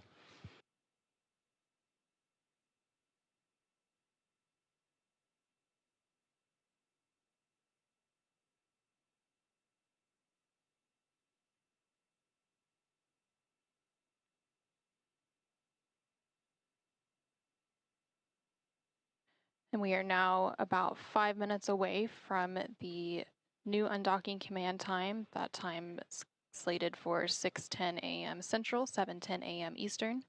5 minutes after the undock command is sent, we will have physical separation. Again, that physical separation from the space station is now scheduled for 6:15 a.m. Central, 7:15 a.m. Eastern.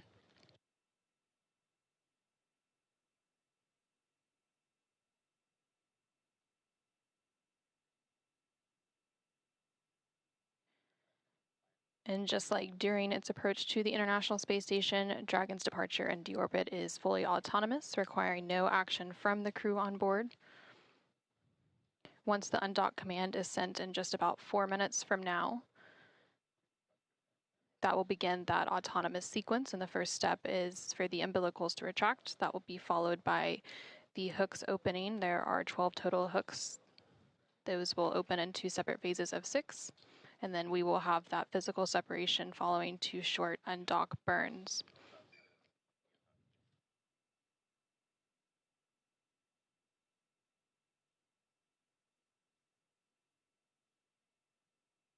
And the teams here on the ground are completing that go, no-go pull now.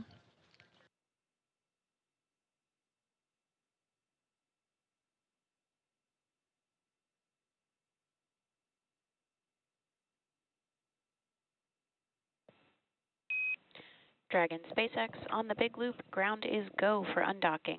The undock sequence start time is 11:10 Zulu.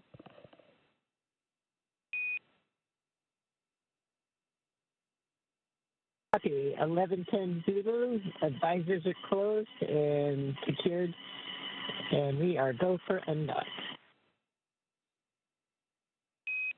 SpaceX copies. Visors closed and secured, and Dragon crew is go for undock.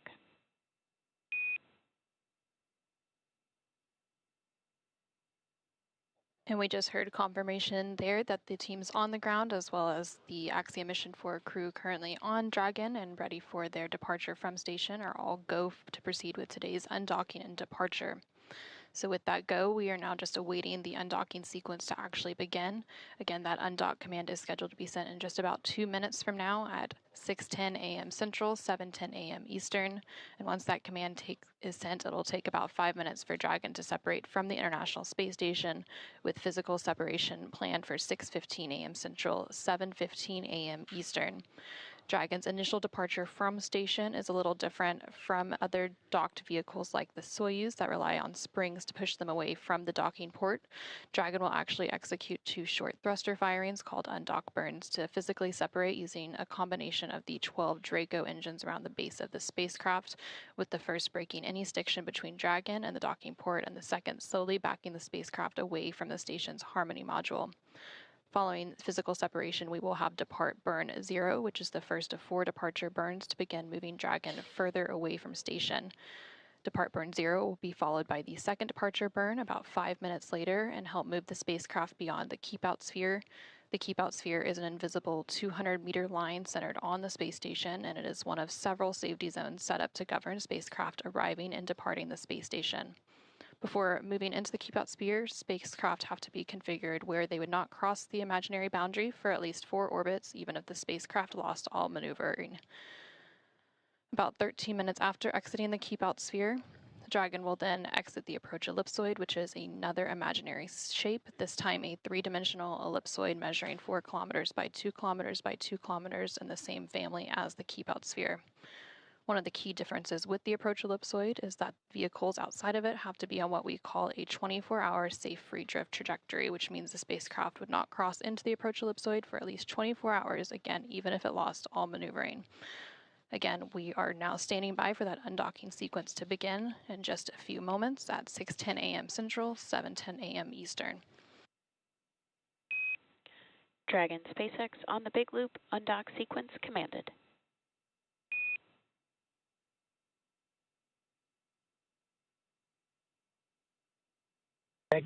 And we just got confirmation that that undock sequence has been sent, and the umbilicals are now retracting. With that undock command sent, that undocking sequence has now commenced, and that is a roughly 4.5-minute process. before we have that physical separation planned for 6:15 a.m. Central, 7:15 a.m. Eastern. Umbilical demate complete and nominal.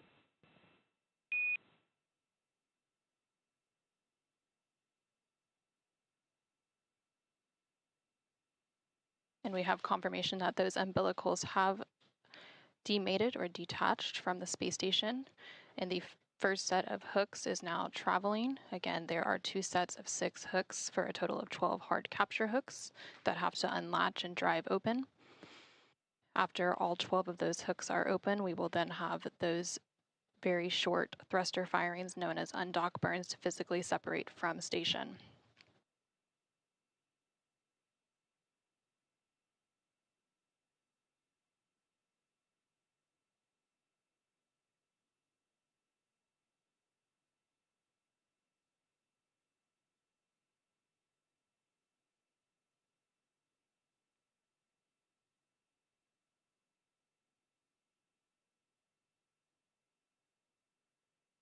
We're now just over 1 minute into that undock sequence. Again, that sequence takes about 4.5 minutes total, so about 3.5 minutes to go. In that sequence, the first set of hooks is currently driving open. After that first set is open, we will then stand by for the second set of 6 hooks to open. And then there will be those 2 short thruster firings to physically separate Dragon from the International Space Station. And there on your screen, you are currently seeing a live view inside the SpaceX Mission Control Room in Hawthorne, California, as well as the International Space Station Flight Control Room here in Houston, Texas, as the flight controllers on the ground continue to work in tandem to support today's undocking and departure activities of Axiom Mission 4 crew from the International Space Station.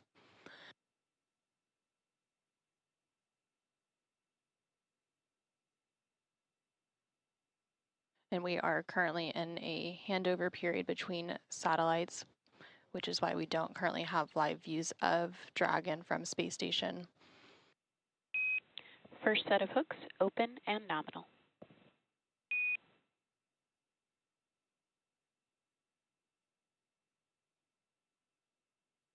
And we have confirmation that that first set of 6 hooks has now fully opened, and now the second set of 6 hooks is beginning to retract. After that second set of hooks opens, we will then have those short thruster firings and have physical separation.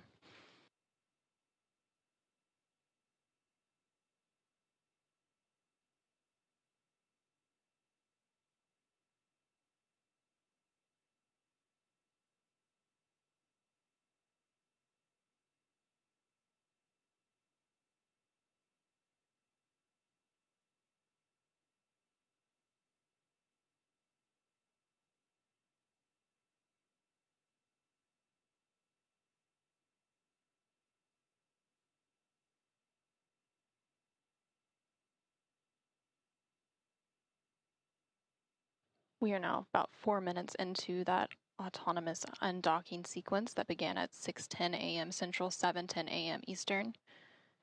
We are standing by for physical separation here in just under a minute at 6:15 a.m. Central, 7:15 a.m. Eastern, once the final set of 6 hooks has fully retracted.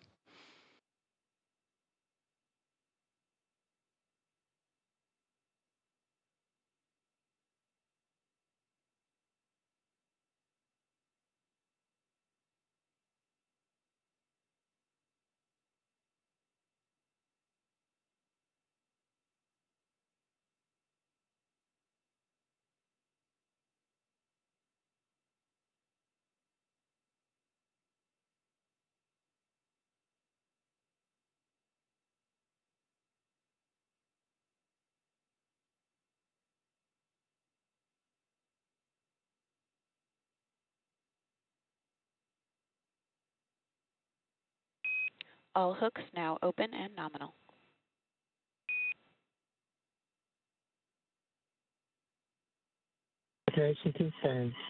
And Dragon Grace has Dragon separation confirmed.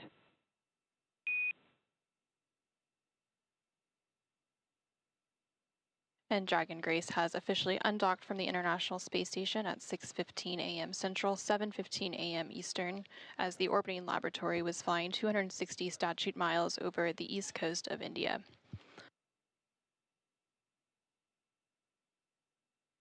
And we also have confirmation that the first departure burn of the 4 departure burns is underway.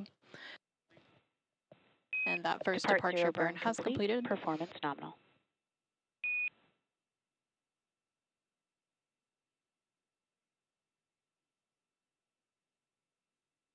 And then the next departure burn, depart burn 1, will take place in about 5 minutes. After that departure burn is complete, Dragon will cross the keep out sphere. And with the undocking about a minute ago at 6:15 a.m. Central, 7:15 a.m. Eastern, the Axiom Mission 4 crew comprised of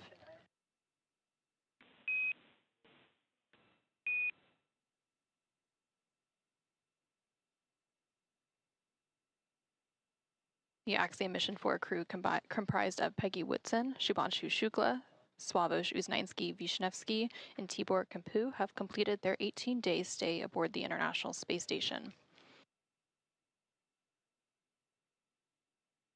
So following the physical separation, we did have the first depart burn complete, known as depart burn 0. That was a short firing of Dragon's Draco thrusters, and it lasted approximately 16 seconds. And that burn was to increase the speed that Dragon is flying away from the station and send it further away from the orbiting laboratory. That departure burn will be followed Houston Station, about 3 minutes. thrusters are enabled.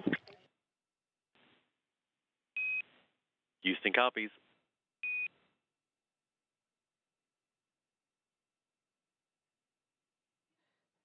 The depart burn 0 will be followed by the second departure burn in just about 3 minutes, around 6:20 a.m. Central, 7:20 a.m. Eastern, known as depart burn 1, and that will help move the spacecraft beyond the keep out sphere. And just a moment ago, you were hearing some communication between the CAPCOM, or capsule communicator, here in Mission Control Houston, and the crew aboard the International Space Station. Currently on board the International Space Station, NASA astronaut Anne McClain was on tap to monitor and support Dragon's departure activities today. So once that second departure burn is completed in a couple of minutes from now, the Dragon and Axiom Mission 4 crew will move beyond the keep out sphere, and the keep out sphere is that invisible 200-meter line. AX4 crew wants to thank you very much for your support. You guys are amazing.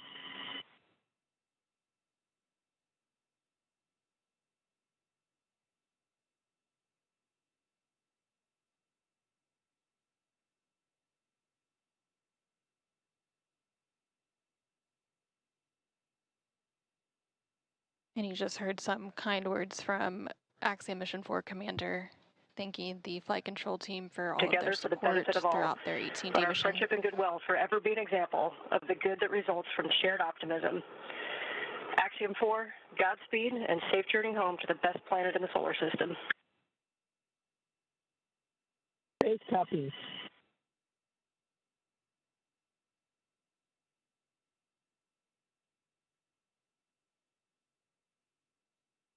And some additional congratulatory and departure words from the International Space Station crew to the Axiom Mission 4 crew on board Dragon as it continues its departure from the International Space Station.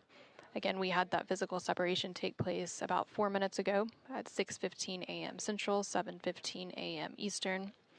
And we are standing by for the second in a series of 4 departure burns to take place in about 1 minute from now, and this will push the Dragon spacecraft and the Axiom Mission 4 crew beyond the keep out sphere. That keep out sphere is the invisible 200-meter line centered on the space station, and it is one of several safety zones set up to govern spacecraft arriving and departing from the space station. Before moving into the keep out sphere, spacecraft have to be configured where they would not cross the imaginary boundary for at least 4 orbits, even if the spacecraft lost all maneuvering.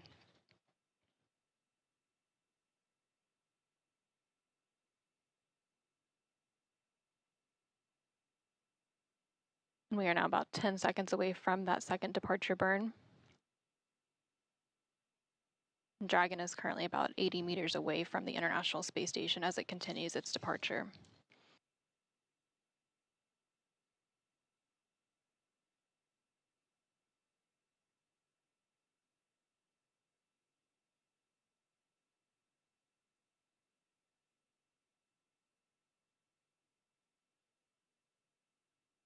And depart burn 1, again, that second departure burn in a series of 4 is now underway, and it'll last about 20 seconds.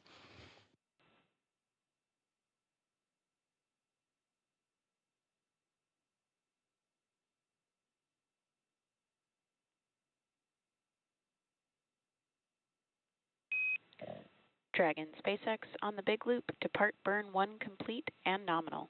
You are go to doff suits per procedure 4.012. Nominal departure and 4012 for Dragon.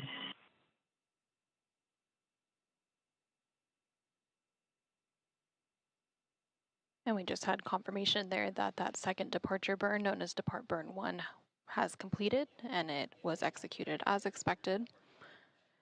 The crew is now going to start doffing or removing their spacesuits and getting settled in for their 22.5-hour journey back to Earth, again with that splashdown targeted for tomorrow morning, July 15th, off the coast of California. And as a reminder, just like during its approach to the International Space Station, Dragon's departure and deorbit is designed to be fully autonomous, requiring no action from the crew on board. However, unlike Dragon's arrival, there are no hold points during the departure sequence, therefore it takes a lot less time to leave the vicinity of the space station than to arrive. So we just had confirmation of that second departure burn being completed, and that is the second in a series of 4. However, it's the only one that was left within the vicinity of the space station. The next departure burn will take place about 45 minutes from now, after Dragon is well on its way back to Earth and outside of the approach ellipsoid.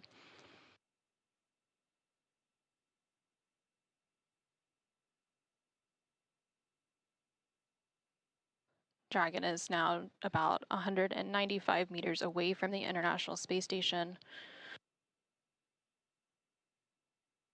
and should be crossing the keep out sphere momentarily.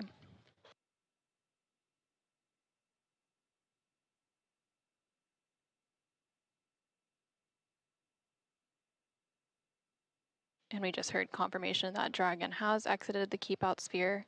Again, the keep out sphere is an invisible 200-meter line centered on the space station. It's one of several safety zones set up to govern spacecraft arriving and departing from the International Space Station. While spacecraft are inside the keep out sphere, they have to be configured where they would not cross into the imaginary boundary for at least 4 orbits, even if the spacecraft lost all maneuvering. The next major milestone for Dragon's departure will be exiting the approach ellipsoid. This is planned to take place about 13 minutes from now. Dragon Station Houston on the big loop.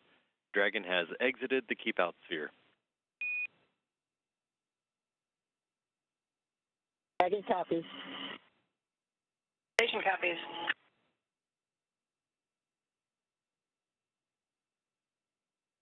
Station looks beautiful.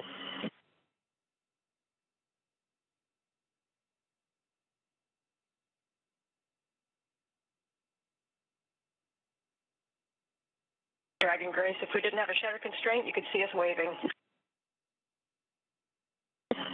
All right, great copy.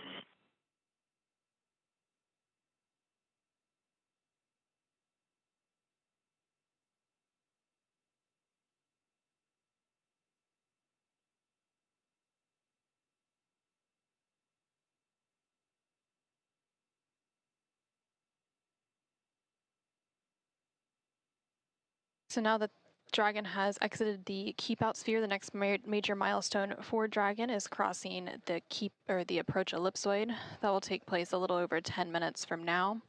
That approach ellipsoid is another imaginary shape similar to the keep-out sphere, but this time it's a three-dimensional ellipsoid measuring 4 kilometers by 2 kilometers by 2 kilometers. And one of the key differences with the approach ellipsoid is that vehicles outside of it have to be on what we call a 24-hour safe free drift trajectory. This means the spacecraft would not cross into the approach ellipsoid for at least 24 hours, even if it lost all maneuvering. After the spacecraft crosses the approach ellipsoid, joint operations will end, and responsibility for the spacecraft will be handed back to the SpaceX flight control team in Hawthorne, California. Again, everything continuing to look good with Dragon's departure today following a physical separation about 10 minutes ago at 6:15 a.m. Central, 7:15 a.m. Eastern. Dragon is now about 340 meters away from the International Space Station and continuing to increase that distance. And teams on the ground will continue to monitor the weather ahead of a splashdown tomorrow, Tuesday, July 15th at 5:31 a.m. Eastern off the coast of California. After Dragon exits the approach ellipsoid, there will be a couple of more departure burns and phasing burns to set the spacecraft up for the correct phasing and location for splashdown. And for those of you who are just joining us, the SpaceX Dragon spacecraft carrying the Axiom Mission 4 crew recently undocked from the International Space Station's Harmony module at 6:15 a.m. Central, 7:15 a.m. Eastern to complete an 18-day stay aboard the orbiting laboratory. Station Houston on the Big Loop. Johnny, please give Huntsville a call on Space to Ground 4.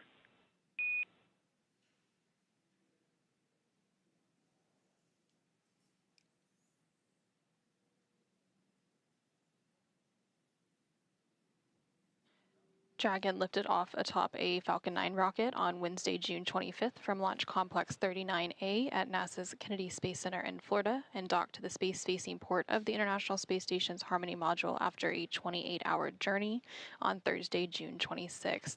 During their stay aboard the International Space Station, the Axiom Mission 4 crew conducted more than 60 experiments, and they will now be returning to Earth with more than 580 pounds of science and hardware. This was the 4th private astronaut mission to the International Space Station enabled by NASA. And while Dragon and the Axiom Mission 4 crew continue their departure from station, and as we stand by for the approach ellipsoid exit in just under 10 minutes from now, let's go ahead and check back in with Jesse and John in Hawthorne. Thanks, Anna. And we've got some great live views here.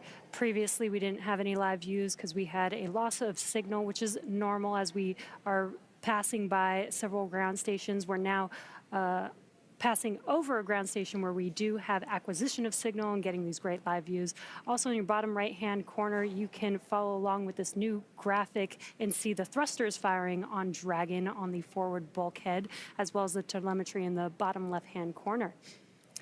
Now, as we mentioned earlier, Dragon is fully autonomous, which means it's capable of flying itself. Dragon was designed from the beginning for flying humans to space, even though its first missions carried only cargo. Now, before we could fly humans, our teams implemented a number of design upgrades to make sure that both Dragon and Falcon 9 are suitable for flying people, and then put both vehicles through thousands of tests to prove their safety. Now, prior to the Axiom Mission 4, SpaceX successfully completed 52 flights of Dragon to and from orbit since 2010, including 47 trips to the International Space Station.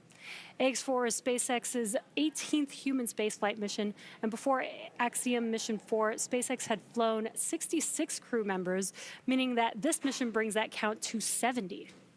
That's incredible. You know, missions like this are important milestones for everyone involved, from the crew members who fly, to those that they represent, and to the host of scientists and engineers around the world who have an opportunity for their research or their technology to be tested in microgravity. Everyone learns from these missions. And for Axiom Space, this is at the heart of why we do these missions. We are building opportunities for others to advance what is possible and expand what is known. We want to enable every human everywhere to take part in this. Now, after a beautiful launch on June 25th, the AX-4 crew docked with the International Space Station a little over a day later, opening the hatch and greeting the Expedition 73 crew on June 26th. The crew shared some good words and a welcoming ceremony before quickly getting to work on their extensive itinerary. Now, each crew member brought with them a host of research, technology demonstrations, and outreach objectives, ranging from human physiology to space radiation impact studies, and even some gardening. Now, this crew maintained a very full timeline, but they prepared for this. Each crew member wanted to ensure that every minute of this mission was utilized well and that all objectives were hit. So Peggy, Shooks, Suave, and Tibor were ready to work. And over the course of 18 days on board the station, they accomplished over 60 research activities, as well as more than 20 outreach events. And as their time on station came to a close, the AX-4 crew participated in a brief farewell ceremony where they said their goodbyes to the Expedition 73 crew. Now, for more details on the incredible work performed by this crew on orbit, check out axiomspace.com. Now, at this time, the crew is getting closer to reaching the approach ellipsoid. So let's head back to Anna at Johnson Space Center to step through these next moments. How's it going, Anna? Thanks, Jesse and John, and thank you for that update.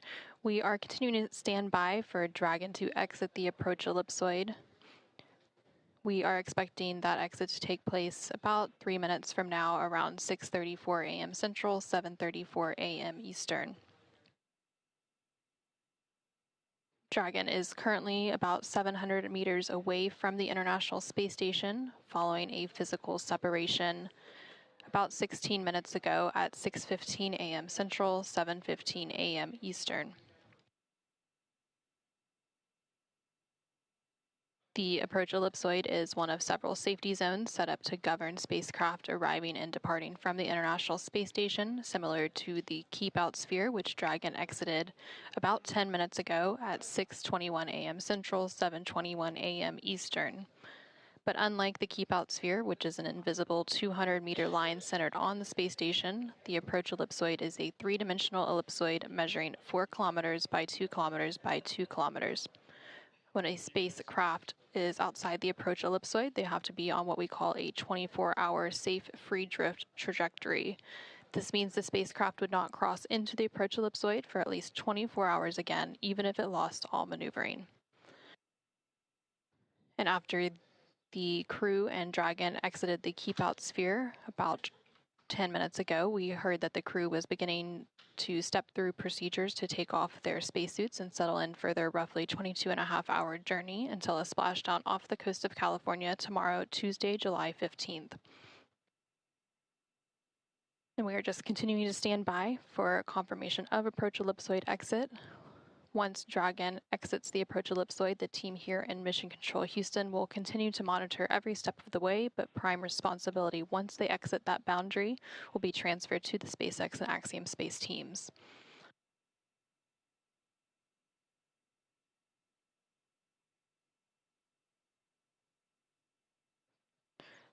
Dragon is now about 860 meters away from the International Space Station and continuing to increase that distance between the two vehicles.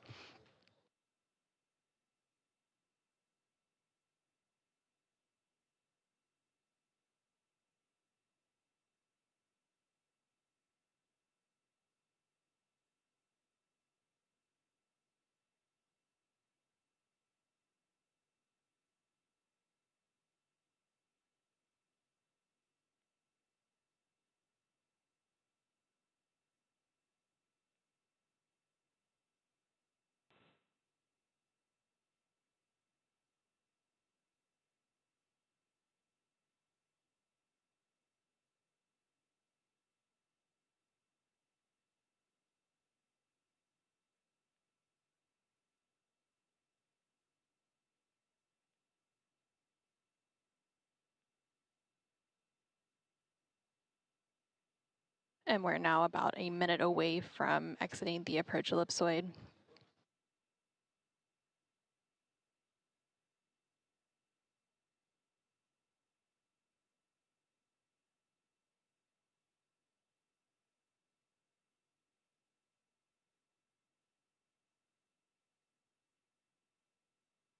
For those of you who are just joining us, we began our coverage of the Axiom mission for departure activities earlier this morning with hatch closure.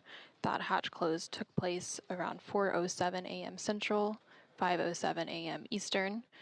The crew donned or put on their spacesuits and settled in for the departure activities. I have you loud and clear on the cabin mic.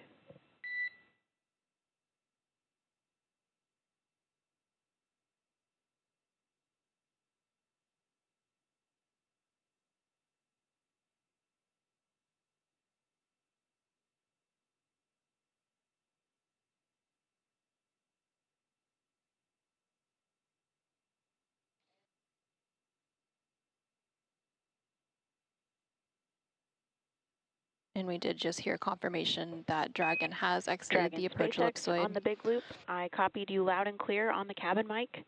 Dragon is also outside of the approach ellipsoid and is now on a 24-hour safe free drift trajectory. You can configure comm on Dragon to ground in preparation for disabling the big loop. Dragon copies all and configuring comms for Dragon to ground.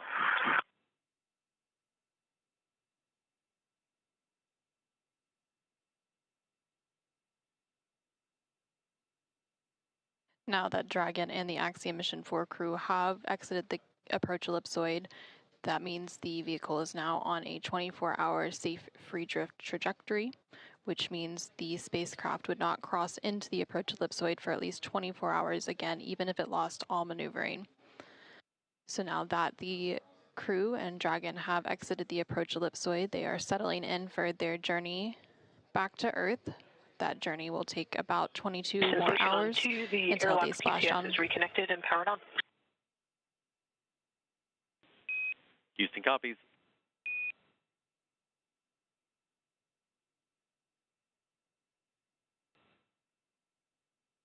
That journey will take about 22 more hours until they splash down off the coast of California tomorrow, Tuesday, July 15th at 4:31 a.m. Central, 5:31 a.m. Eastern.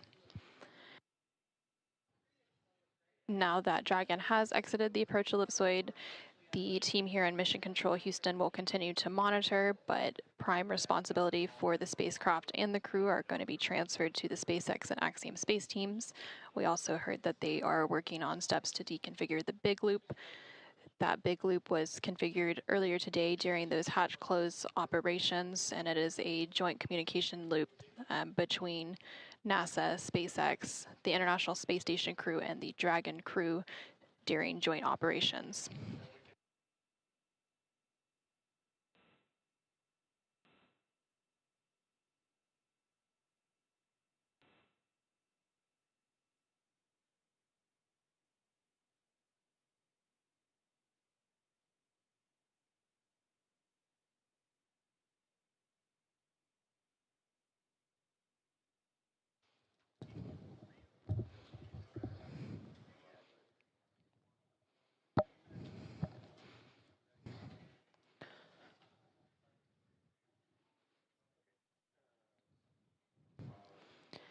Now that Dragon has successfully exited the approach ellipsoid, our joint coverage will come to a close as responsibility of the spacecraft and crew is now in the hands of SpaceX and Axiom Space.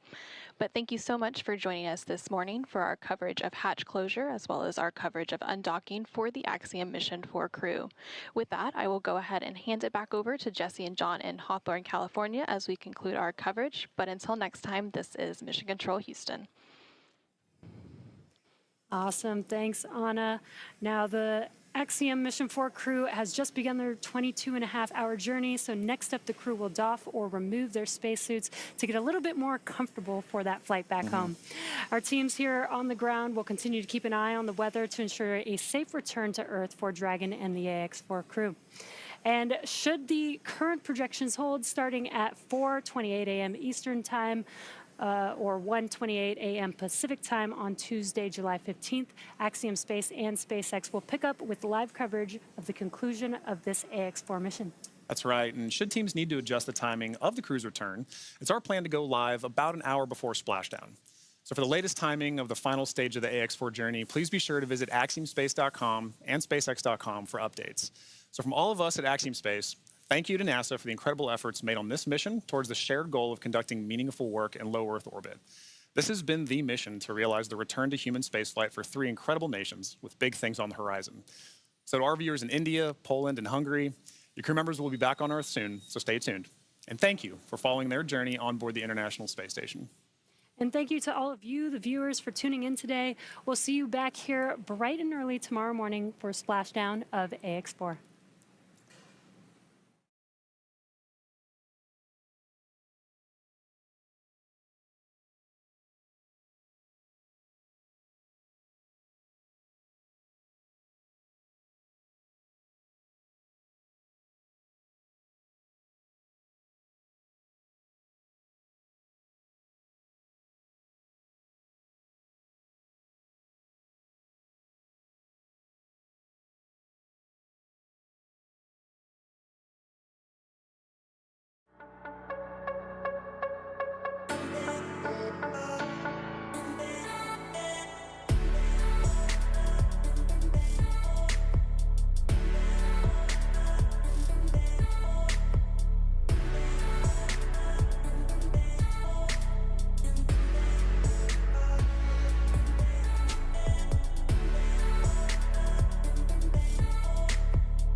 Dr. Lucy Lowe, this is Axiom Mission Control Center.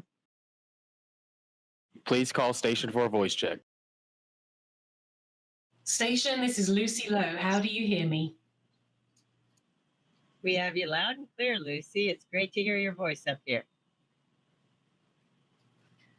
It's great to hear you too, Peggy. So greetings. This is Axiom Space Chief Scientist, Dr. Lucy Lowe. I'm super excited to talk to you today about space radiation and the research that's being conducted on the ISS as part of Axiom Mission 4. We're looking forward to talking about it, especially Swab, as the radiation guy. Hello, hi, Lucy. Absolutely. Hi, Swav. So, Peggy and Swav, it has been a pleasure working with this crew and with all the teams as we expand this global research community that is bringing research into this really unique orbiting lab. So with that, I'm going to jump in and ask you guys some questions. So, Peggy, I'll start with you. I'm going to ask you a little bit about what is space radiation and are humans exposed on Earth? Well, it's interesting. Space radiation comes from lots of different places. It's galactic cosmic radiation, protons, high energy particles. It can be made up of a lot of different things. But what's interesting about Earth and kind of why we adapted the way we did is because there's a magnetosphere around the Earth that actually prevents most of the radiation from getting to Earth.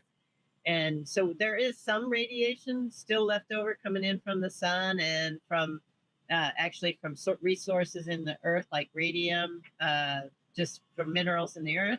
And so we are still exposed here on Earth, but it's much less than you get if you get beyond the galactic, the Van-Allen radiation belts, or the magnetosphere. Right. Yeah. Okay, well, that's great to hear that we're mostly shielded from it down here on Earth. And I'm going to ask Swav a little bit more about how you guys are shielded up in orbit. But Peggy, can you tell us a little bit about how space radiation that you guys might be shielded from up there, but also that we get a little bit down here on Earth? What does it do to humans? Can you tell us a little bit about if it's dangerous? Actually, very high levels of radiation are very dangerous. We have found from research that there's DNA damage caused by the high energy particles breaking up the DNA itself inside our bodies.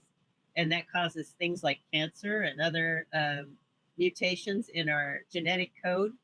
It also has been found to contribute to cardiovascular diseases and maybe some of your cognition abilities if you have very high levels of radiation exposure. So it can have a number of different physiological effects. So luckily, most of the Earth is protected from the highest levels of that. For instance, if you were outside of the magnetosphere, and a solar particle event, which is one of these high energy events that comes from the sun and the solar flare, can cause really high levels that would actually probably be lethal or very, very damaging to you, make you very sick. Oh, well, that's no good at all. And it's fascinating how different kinds of radiation can actually be used for therapeutic purposes for example, cancer treatment. So really fascinating the both dangers and advantages of radiation. So, Peggy, can you tell us a little bit about what Axiom Space has done on previous missions to advance research on radiation? Yes, so there's lots of different ways to protect from radiation. Some is with materials, and we've looked at a study where we were looking at materials that you actually put on your body. Other cases, we're looking at materials that you would put on the structure of the vehicle that you're building to try and prevent the radiation from getting in. We've looked at different types of radiation bricks to prevent the radiation penetration, trying to be as efficient. Obviously, if in a spacecraft, we don't want to send up lead because that's very heavy and very costly. So we want to try and come up with some alternative ways to protect ourselves from the radiation. So a lot of different materials studies have been going on. And we are also on this particular mission, studying a lot of ways of measuring radiation in space to better understand it and know what things are and are not effective for the human being and for the structures. And yeah, and that's fascinating. And that's a me as well today too. And that's fascinating. That's a great segue to move over to Suave as well. So Axiom has teamed up with CERN to use its particle accelerator to look at the effects of galactic cosmic radiation on our critical computing systems. And Suave has made remarkable contributions to CERN himself. Now, Suave, you were serving as the lead engineer for the Large Hadron Collider and managing its continuous operations, which is absolutely fantastic. So I'm very excited to hear your expert insights into this topic and learn a little bit more about the research that Poland is doing on this mission to advance and understand space radiation a little bit better. So to begin, can you tell us a little bit about how space radiation is different from the radiation on Earth? Peggy mentioned about how it consists of different particles, but in space, where do these kinds of particles come from? And how is that a significant concern for future deep space missions? Yeah, exactly. As Peggy mentioned, and Peggy did a great introduction, in space there are different sources of radiation. Our sun is one of the prime sources that sends solar wind and sometimes ejects mass from the sun these events are called coronal mass ejections or solar particle events. And then if they are directed towards Earth, we all exhibit, for example, beautiful auroras, but this means that the radiation in orbit is quite high. On Earth, we are protected by the magnetic field and by our atmosphere as well, that this radiation collides with other particles and much less gets to us. So sun is one of the big source. Other sources, Peggy mentioned as well, what are called the GCRs, galactic cosmic rays. These rays are coming from outside of our solar system, from different galaxies, different star systems, and then penetrate through our solar system and make it to us as well. So these are, let's say, the main sources. And obviously around Earth, as Peggy mentioned as well, Van Allen belts. These are belts of radiation that are trapped around Earth in our magnetosphere that helps us to shield us to a certain extent, but as well cause problems for satellites that actually need to cross these Van Allen belts. And if we imagine, for example, a trip to the moon, we would need to cross the radiation, Van Allen radiation belts, and then we would be exposed to a much more harsh radiation environment on the trip to the moon, or, for example, in the future to Mars. So it definitely sounds like we need to both understand and protect ourselves and probably our computers and our spaceflight hardware from this kind of radiation. So Suave, what kind of effects might this radiation actually have on spaceflight hardware, including things like computers? Can it interrupt function? What sort of things might happen when a galactic cosmic ray collides with something that is critical hardware for flight? Yeah, there are so many different effects that can happen. Like Peggy mentioned, there are effects on human beings. There are effects as well on systems. So it can cause, a computer to freeze, to hang, what is called a SEFI, single event functional interrupt. So this is one of the events. Sometimes radiation can impact our chips, our integrated circuits, and cause permanent damage. And let's say the component can just I would say, try and then stop working. So these are other types of events. Sometimes it causes corruptions of memories. So we hold the data and, let's say, pictures of Earth, and sometimes certain data are being corrupted, and we can correct them using different algorithms in a software way or in a hardware way. So there is many techniques and many different effects. It's a very, very complex topic, but that's why we need to study and measure radiation to understand its dynamics, and then later on study and test electronics to know how this radiation impacts it. And you mentioned a very good collaboration between Axiom Space and CERN that was established particularly to test electronic components in particle accelerators to understand the behavior of this electronics in radiation environment. And here on the ISS, we brought many different data acquisition systems to understand the complexity and dynamics of the radiation environment here in orbit.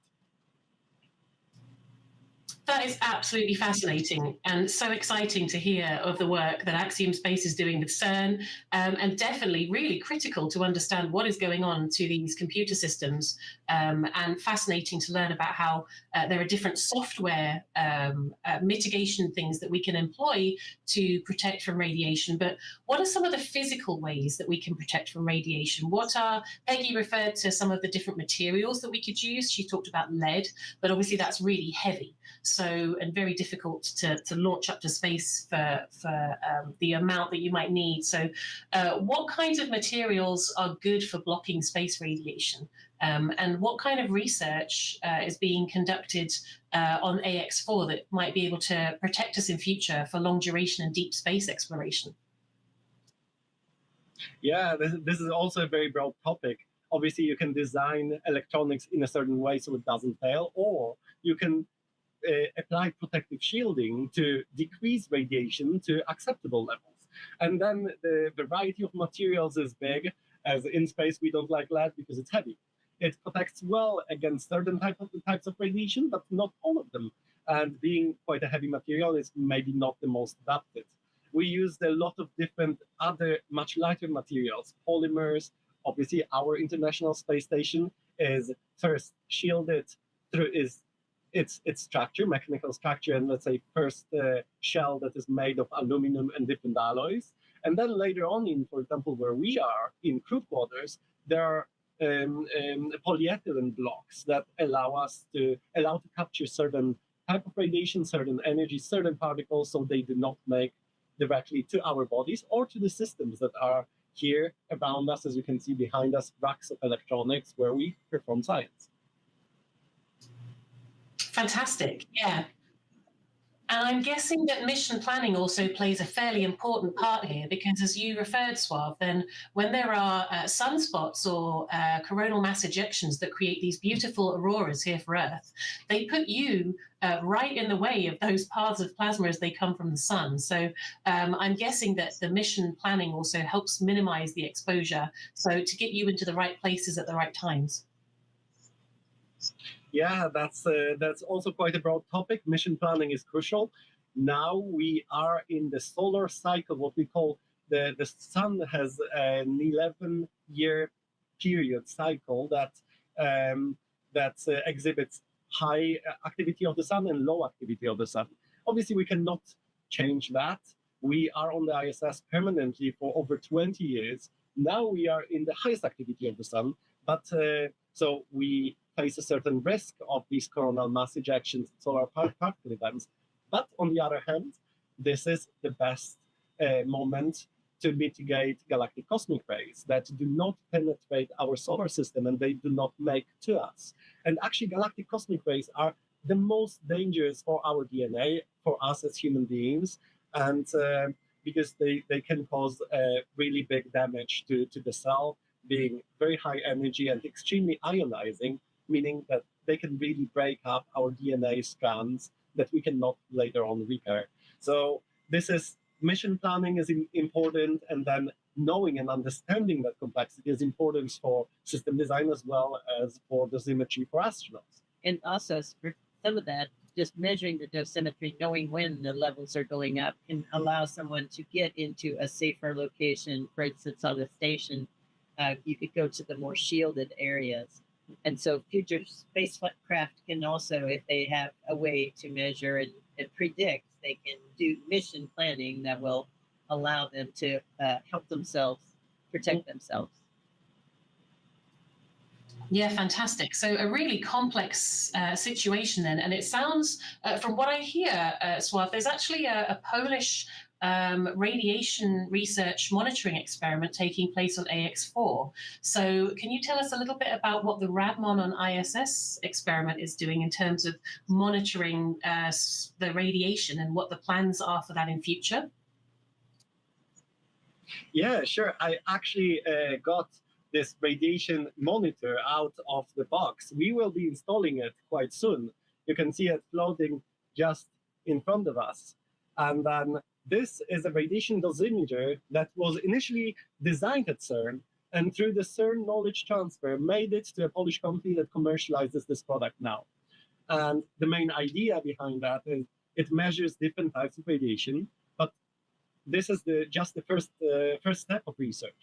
The further steps are to implement a much more compact version of that box into satellite systems, space stations, to do a direct measurement and potentially generating certain signals to protect hardware or protect stations. So to have a real-time measurement system that later on helps guiding certain decisions. So for example, let's imagine there is a solar particle event going towards a big communication satellite that we would like to detect. Such a device can detect increased radiations and can switch off the satellite, helping it to pass this time of higher radiation, and then automatically powering on the full satellite in a safe way when this radiation is below a certain threshold. That is so cool. So this kind of research being done on the ISS right now is really paving the way for some advanced spacecraft design, not just for human crewed missions, but also for satellites and all kinds of hardware in space in future. So that is so exciting. So I think we're almost out of time for today, but I really want to thank you, Peggy and Suave, for joining me today.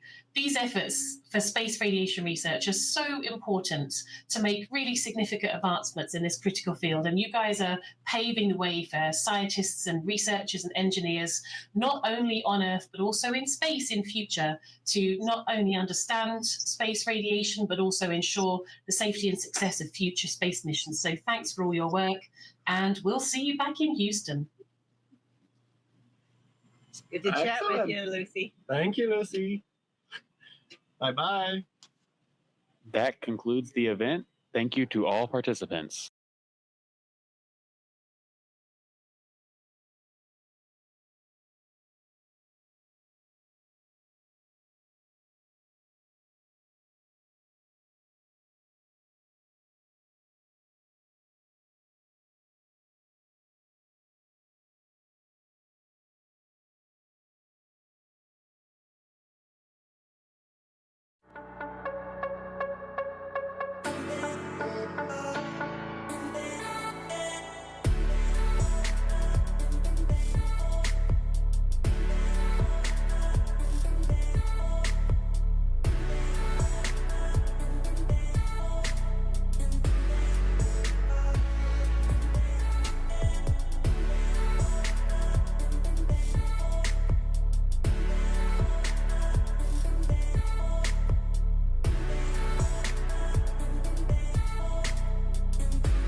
Welcome to continued coverage of the Axiom 4 mission that launched from Kennedy Space Center at 2:31 a.m. Eastern earlier today to begin their journey up to the International Space Station. Here in just a few minutes, we will hear from the AX4 crew live on orbit from Dragon. I'm Paul Wizakowski, a strategic space storyteller for Axiom Space based in Charlotte, North Carolina. And I'm Ronnie Foreman, a senior sales manager here at SpaceX in Hawthorne, California. So as Paul mentioned earlier today at 2:31 a.m. Eastern, the AX4 crew, on a mission that realizes the return of human spaceflight missions for India, Poland, and Hungary, lifted off aboard SpaceX's Falcon 9 rocket and Dragon spacecraft from historic Launch Complex 39A at NASA's Kennedy Space Center in Florida. The AX4 crew has now been in orbit for just over 23 hours. And since that great liftoff that we had shots of on your screen just a moment ago, they've taken off their spacesuits. We call that doffing in the space industry. Then they checked in with our medical team, got comfortable inside Dragon. They ate a meal, they took a rest period. And as our crew prepared to arrive at the International Space Station, so has our spacecraft. At this point, Dragon has completed the phase burn, which is the first of 5 major burns required to raise Dragon's orbit and position it for its approach to the International Space Station. I love it. And while we wait for the crew to reach the best position for a clear signal from Dragon, let's take a moment to introduce them to you. The commander of our flight today, Peggy Whitson, is now a 2-time commander for Axiom Space, having previously served aboard AX2. This mission marks her 5th mission to space and will extend her record for the most time in space by an American. A 2025 inductee into the Astronaut Hall of Fame, Peggy serves as Axiom Space's Director of Human Spaceflight. Dragon SpaceX, we're approximately 4 minutes out from our media event, so last set of instructions for you. Once we get video at the start of the ground pass, I will instruct you to start a timer so you can monitor the event duration. Reminder, that's 19 minutes. After that, I will say, Dragon, you are go for the event, and that is a call that cues the SpaceX media team to start the event. Once you hear that call, wait 5 seconds, and then begin. Any questions? Copy. Start a timer. 19 minutes total. It's what we're expecting, and we'll give you 5 seconds after you make the call before we begin. All right, that's a good readback. And final bit of advice, look good, sound good. You guys will knock it out of the park. Putting a lot of pressure on us. So great confirmation there from our crew communicating with our core here at SpaceX Mission Control, and also a good preview for us. So next up on our mission today is mission pilot Shubhanshu Shukla from the Indian Air Force, and he is taking his inaugural trip to low Earth orbit. Representing the Indian Space Research Organization, or ISRO, Shukes is also an astronaut designate of India's inaugural human spaceflight effort, Gaganyaan, which is currently in development. And then our third crew member for today's mission is mission specialist Sławosza Wiśniewski of Poland. He is representing the European Space Agency as a project astronaut, coming from the reserve class of 2022. A scientist by trade, he spent 2 years as the engineer in charge of the world-famous Large Hadron Collider in Switzerland, beginning in 2018. And rounding out our crew, we have mission specialist Tibor Kapu of Hungary. Tibor emerged as one of 4 Hungarians selected for the Hungarian to Orbit astronaut program, also known as HUNOR. And together they are the crew of AX4, Axiom Space's 4th private astronaut mission to the International Space Station. In addition to representing the return to spaceflight for India, Poland, and Hungary in over 40 years, this mission also highlights the growing opportunities for nations and entities around the world to conduct meaningful work in low Earth orbit through private astronaut missions. Their time on station will feature up to 14 days docked to the orbiting laboratory, where they will conduct over 60 research activities representing 31 different countries. That's a lot of goodness for them to be doing up there, and we are excited to get them there. I'm excited to see them get to station, do their welcome ceremony later today. Absolutely. But I think from that point on, they're going to be pretty busy. They've been busy in Dragon so far, like I mentioned earlier, getting ready for their arrival. And we on the ground are obviously monitoring them every step of the way. You heard Mission Control talking to the crew earlier. We actually staff Mission Control 24 hours, 7 days a week. Anytime we have a crew on station, we're always monitoring that Dragon spacecraft. And while there's still several hours out from that, here we are, getting a moment to check in with them, see how they're doing, hear from them directly, and to think that they are currently over the Earth right now, going 17,500 miles an hour, completing an orbit every 90 minutes. This is truly a special moment for them that we get to join in. Yeah, I'm excited to hear from them. There's a great image on your screen right now of where they are over the Earth. So for 3 of our crew members today, this is their first time in low Earth orbit. And as we heard them on the nets earlier, they sound excited. Sounds like it's going to be good. Oh, I think so. And I know we're just a few minutes out, but this crew still has just over 5 hours to go before docking with the International Space Station. So here in a moment, we expect to hear directly from them about their first hours in microgravity, and certainly we're very eager to share that with everyone today. So as you might imagine, communicating with a spacecraft that is moving 17,500 miles per hour requires a lot of planning and very precise timing. Part of that, which you know if you've joined us on previous crew missions, is that we can only talk to the crew when they're flying over a designated ground station. The amount of time that we have connectivity with the crew varies depending on the location of the ground station and the position of the spacecraft on orbit. Now, as you heard us talking about earlier with our commander, Peggy Whitson, for this particular opportunity today, we expect to have 19 minutes to hear from the crew. Dragon SpaceX, you can start a timer, and then you are go for the event. There you have it.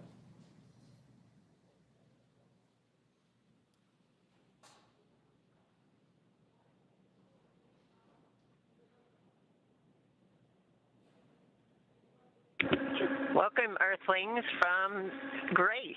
We are in the newest capsule, Dragon capsule, and we are very happy with her. She's got a little bit of a new spacecraft smell, and we're loving her a bunch. It's so much fun to be up in space again. Always fun to be in space, but it's really fun to be in space with 3 new astronauts. And they've got a lot to share with you, but we just wanted to welcome you on board, Grace.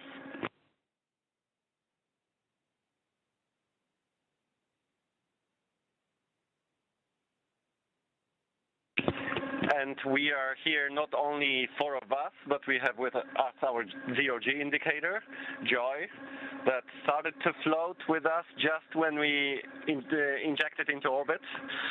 Joy is floating with us all over the capsule, so sometimes we have to find him and her here with us. But it's an amazing feeling to be in orbit for the first time. When I unbuckled for the first time, I didn't feel 100%, but then everything settled, and when I looked out through the window for the first time, the view was just stunning. Where we are? Now we are flying over Europe. We have just before this conference, we saw passing Italy, Sicily, the Greek islands, and the Balkans, and now we are going a bit slightly up north, so towards Hungary and Poland a bit on the side.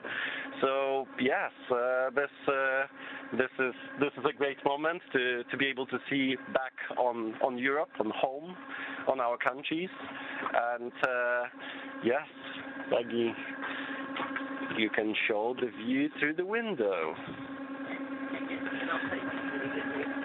Okay.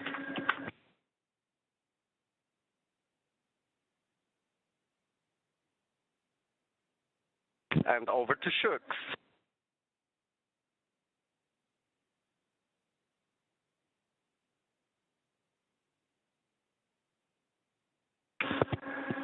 Hello everyone, Namaskar from space. I'm thrilled to be here with my fellow astronauts, as Peggy said, 1 veteran and 3 rookies, and wow, what a ride it was. Frankly, when I was sitting in the capsule in Grace yesterday on the launch pad, my only thought in my mind was that let's just go. After 30 days of quarantine, it was a feeling that I just wanted to go. You know, the excitement and all was, you know, probably far away. It was just the feeling that let's just leave here. But when the ride started, it was something like you getting pushed back into the seat. It was an amazing ride. And then suddenly, nothing. Everything silenced, and you were just floating. You unbuckled, and you were just floating in the silence of vacuum. It was an amazing feeling. I wanted to take this opportunity to thank everyone who has been a part of this. I understand that this is not a personal accomplishment. It is a collective achievement of each and every one of you who has been a part of this journey. And to make this possible, I really want to thank each one of you. Also to family and friends, you know, your support has mattered so much. This is so much because of all of you guys. We showed you joy and grace. You know, this is swan, a great symbol. It looks really cute, but we have a very important swan in our Indian culture, which we are about. Swan symbolizes wisdom. It also has the ability to discern it's to be focused on and what does not. So basically, they call it an age of distraction, I would say. So this means a lot more, not just a zero-G indicator for us. And I think that we all have symbolism in Poland and in Hungary, in India as well. So I think this looks like a coincidence, but it is not. That it has more meaning than what we are attaching it to it. The capsule itself, Grace, has been very kind. I have been feeling, I was not feeling very great when we, you know, got shot into the vacuum. But since yesterday, I've been told that I've been sleeping a lot, which is a good sign.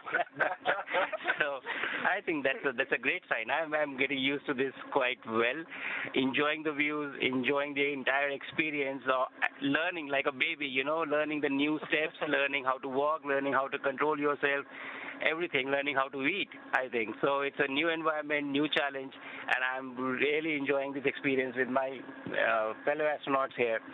And it's good to make mistakes, but it's better to see somebody else do that too. So, so it has been a fun time up here.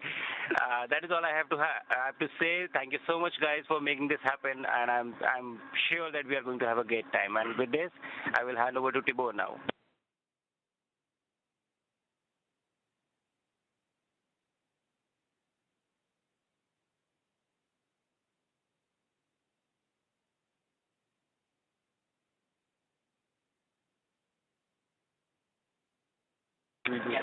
Alright, hi everyone from space. Üdvözlök mindenkit a világűrből.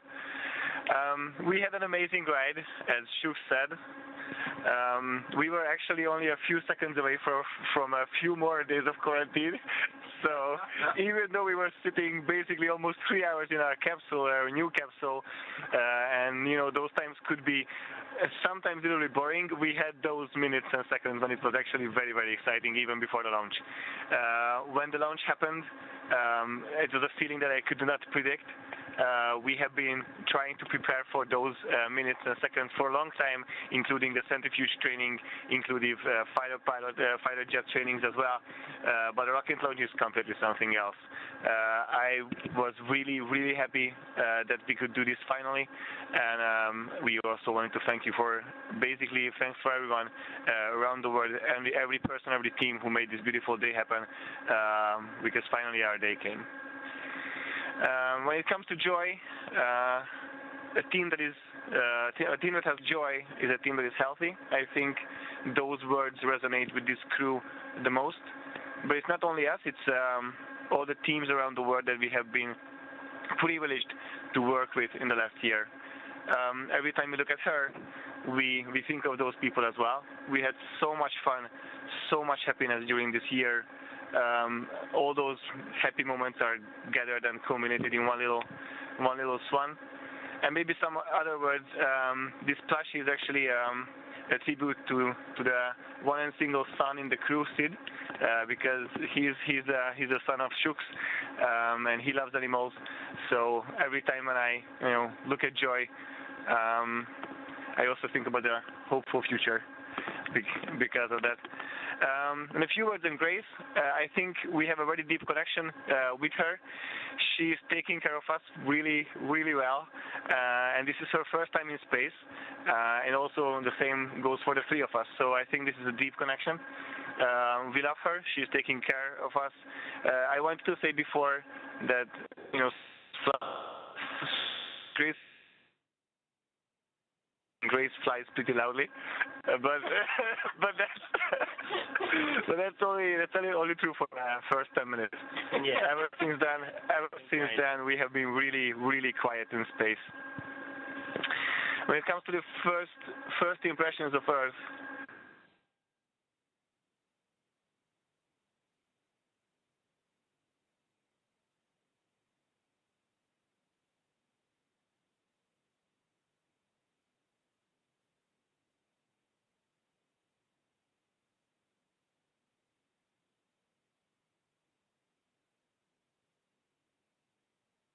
All right, we have some things to show you guys. Since this was the first flight of Grace, we also inaugurated her. And when it comes to SpaceX Dragon capsule to fly for the first time, we put our patch in her. So Peggy will show you that we had our first ceremony as well in Grace. So we gave her our patch.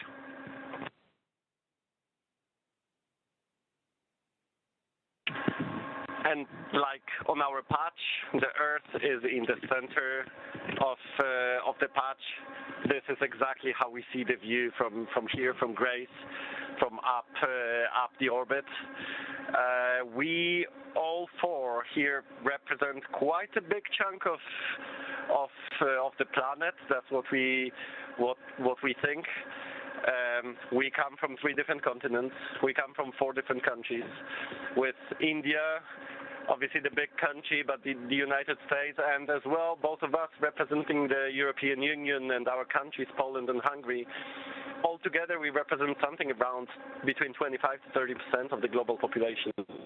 And that's what drove us, and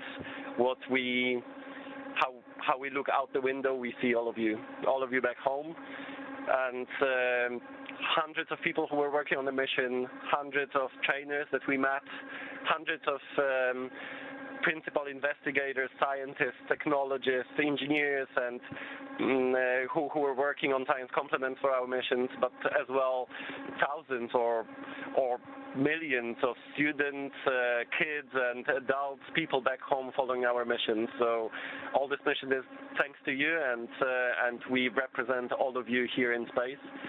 When we met for the first time, we have selected the motto for our mission was space for everyone, and I really feel that this became even more true now, but it became true for me when we met for the first time. It felt like a team from the early beginning, and we just got better, more, knowing each other in a better way, and we will try to do our best when we dock to the International Space Station. So this is the moment. We can't wait.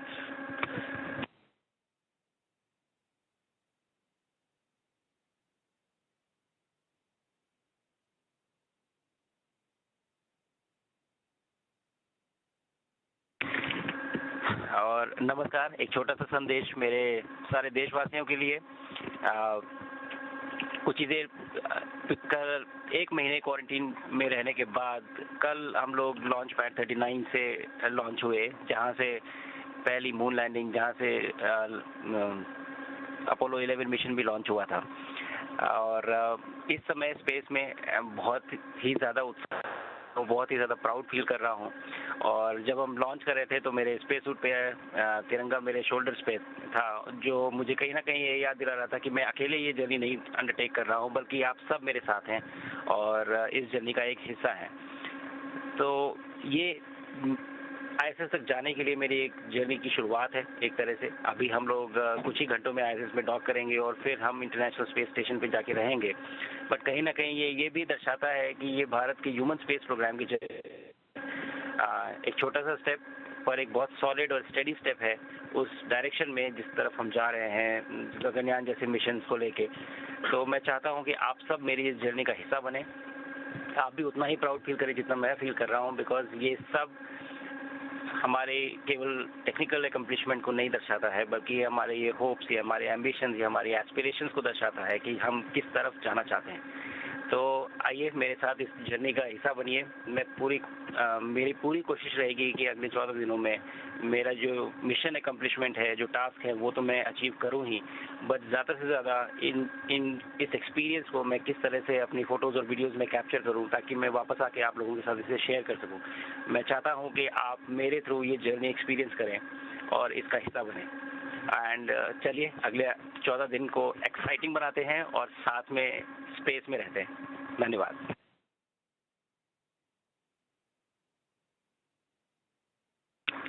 És akkor végezetül szeretnék minden magyarhoz szólni a világűrből.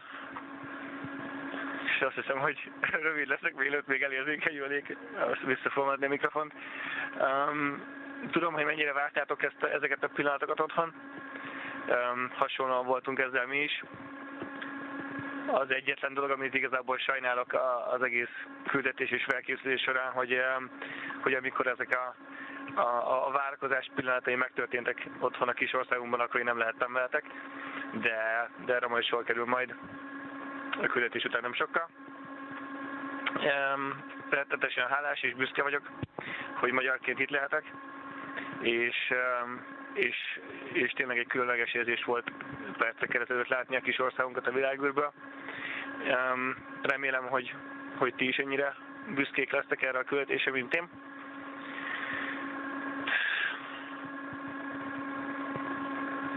Még találkozunk.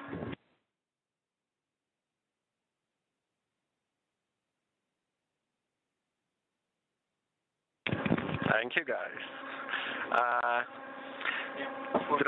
Drogie Polki, drodzy Polacy, mówię do Was z niskiej orbity okołoziemskiej. Jesteśmy na pokładzie kapsuły Grace. Z nami również indykator 0G, który się nazywa Joy, jako 5. pasażer, ale tutaj przylecieliśmy, żeby reprezentować Was wszystkich, nasze kraje, ale w tym również Polskę. Ja jestem reprezentantem Was wszystkich i lecimy na Międzynarodową Stację Kosmiczną po to, żeby wykonywać nasze eksperymenty technologiczne, pokazywać naszą technologię, jednocześnie przygotowywać przyszłość technologiczną Polski, nie tylko dla nas, ale dla całego sektora kosmicznego, dla nowej generacji inżynierów, którzy będą wkraczać na rynek. Natomiast misja z jednej strony jest ogromnym symbolem zaawansowania Polski, jak Polska bardzo mocno poszła do przodu technologicznie i możemy dzisiaj to zademonstrować bezpośrednio na orbicie. Natomiast z orbity również będę miał możliwość przeprowadzania lekcji ze studentami, z uczniami z powrotem na Ziemi. Mam nadzieję, że niektórzy z nich wybiorą ścieżkę kariery taką jak ja. Miałem okazję pracować w niesamowitych organizacjach podczas mojego życia, w jednym z największych laboratoriów naukowych na świecie, w CERNie, zanim zostałem wybrany jako astronauta, a teraz zmierzamy na Międzynarodową Stację Kosmiczną, na to nasze niesamowite laboratorium na orbicie. Pozdrawiam Was wszystkich, reprezentuję Was wszystkich, 40 milionów Polaków. Zabieram Wasze serca, Waszą nadzieję ze sobą i czuję, że wszyscy mi tutaj towarzyszycie. Pozdrawiam Was i do zobaczenia już ze Stacji Kosmicznej. Dziękuję. Somewhere we lost our commander. We need to find it, even though it's such a small space. So I would like her to come and say a few words for us, please. Well, everyone knows how much I like to talk. Anyways, it's just been a great experience so far. We're really looking forward to it. We have a lot of science here down below us, and we're looking forward to getting on board the International Space Station and getting that underway. we have a lot of very high scientific goals, but obviously realizing the return of these 3 countries to space is very special.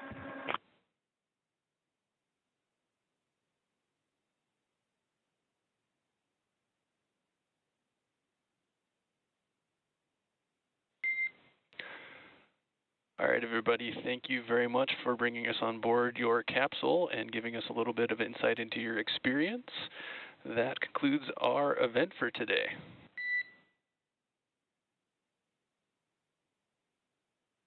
What a beautiful moment. I love seeing the 4 of them together. They have truly become a team, a crew. They come from 4 different corners of the world, 4 different cultures, and yet, as you just saw in that moment, they are doing life together. They are doing this mission as a family. Oh, and look at that. Another shot out of the window, looking back at our home, the Earth. It doesn't get any better than that. Live of planet Earth. A couple of things stood out there, Ronnie, that I was hearing from each of them. Obviously, we got to hear from Peggy and Shubanshu, Sławosza, and Tibor there, both in English and in each of their own languages.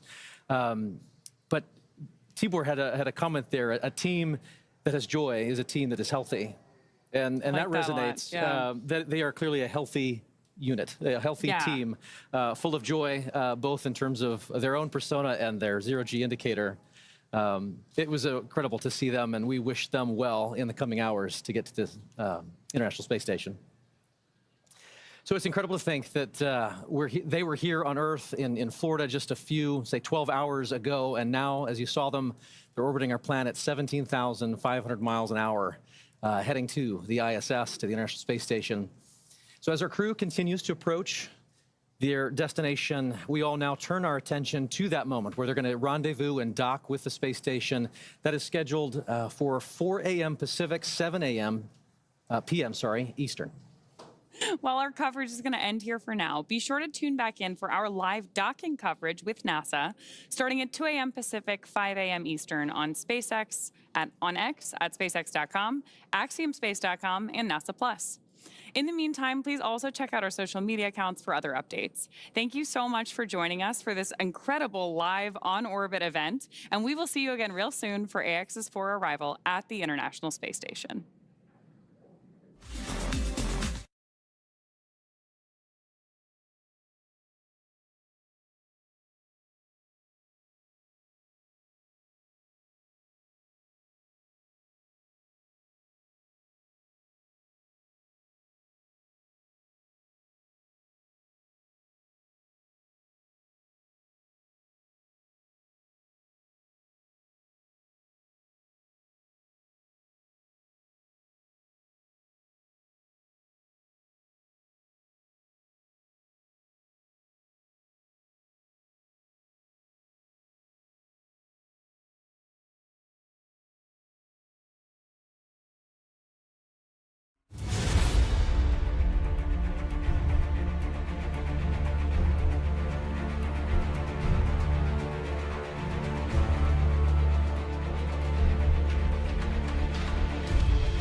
Hello, from Axiom Space, I'm Alexis DeJarnette.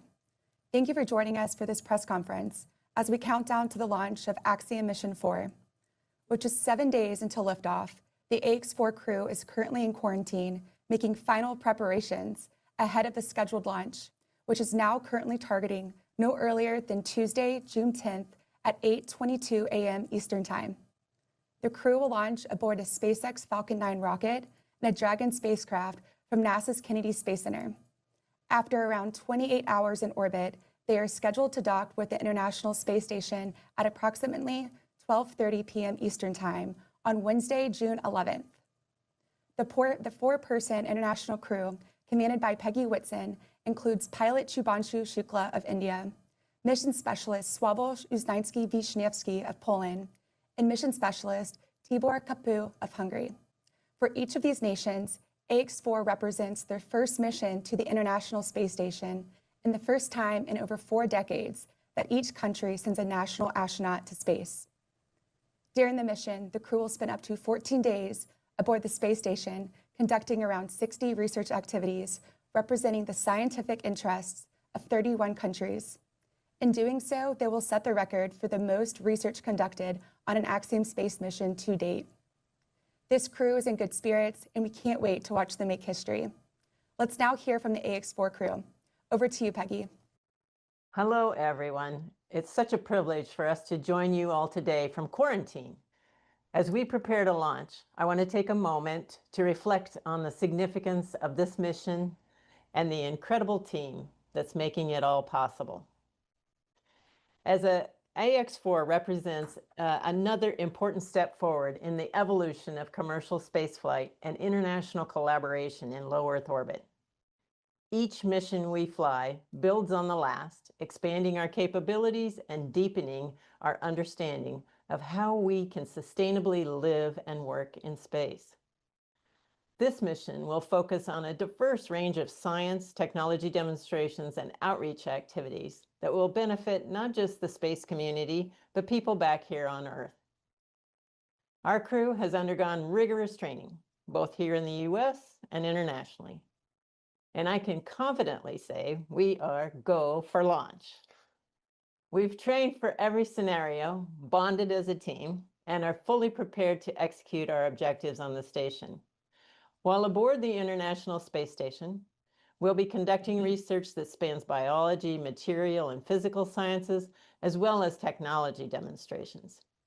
And we'll also be engaging with students around the world, sharing our experience and inspiring the next generation of explorers. For me, returning to space is always a special experience. Every mission is different. Every crew brings something new to the table. I've been incredibly impressed by the dedication and the work ethic and the passion of this team. It's been a joy to train alongside them, and I'm looking forward to seeing them in microgravity. It's going to be fun. As a science nerd, I'm most looking forward to seeing the impact of our research.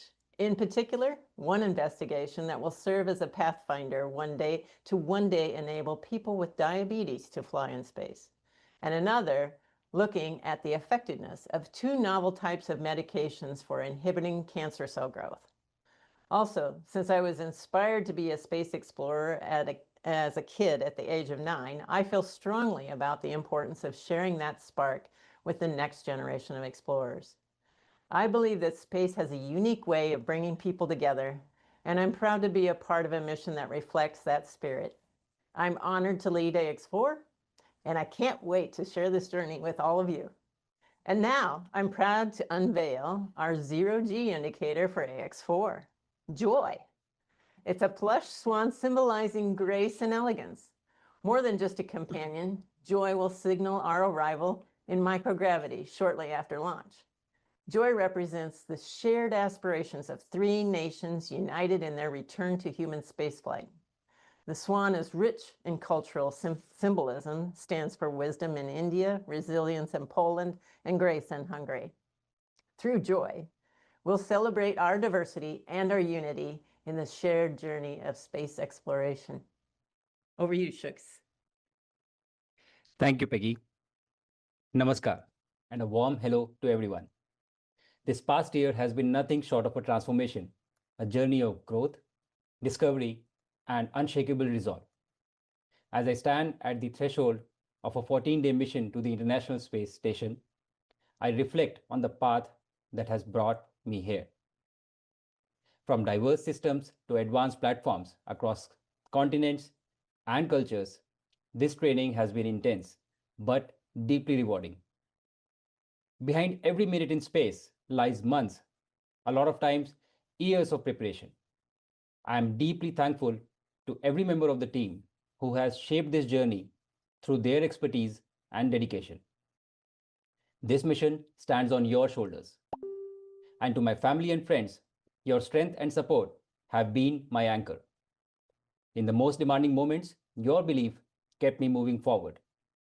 My crew, too, not just exceptional professionals, but they are truly remarkable teammates, and I have been grateful to them for every step. As I prepare to spend 14 days aboard the ISS, I carry with me not just instruments and equipment, but the hopes and dreams of a billion hearts. I will be conducting 7 Indian experiments developed by brilliant minds from the research institutions across our nation, investigating the effect of microgravity on cultures ranging from stem cells to crop seeds. These experiments will pave the way for India's progress in microgravity science, and I am proud to be the bridge between Earth and orbit for this pioneering research. Balancing this scientific ambition with a rich cultural heritage, I carry symbols, souvenirs crafted by the talented students from the National Institute of Design, celebrating India's culture and creativity. These artifacts represent the spirit of our country in space, and I carry them with deep pride. From orbit, I will also be speaking live with students, educators, and members of India's growing space industry, sharing not just experiences, but inspiration. If even one young dreamer is moved to explore the cosmos because of this mission, we will have already succeeded. I hope to ignite curiosity and excitement in young minds, to let them know that space is not a distant dream, but a future they can shape.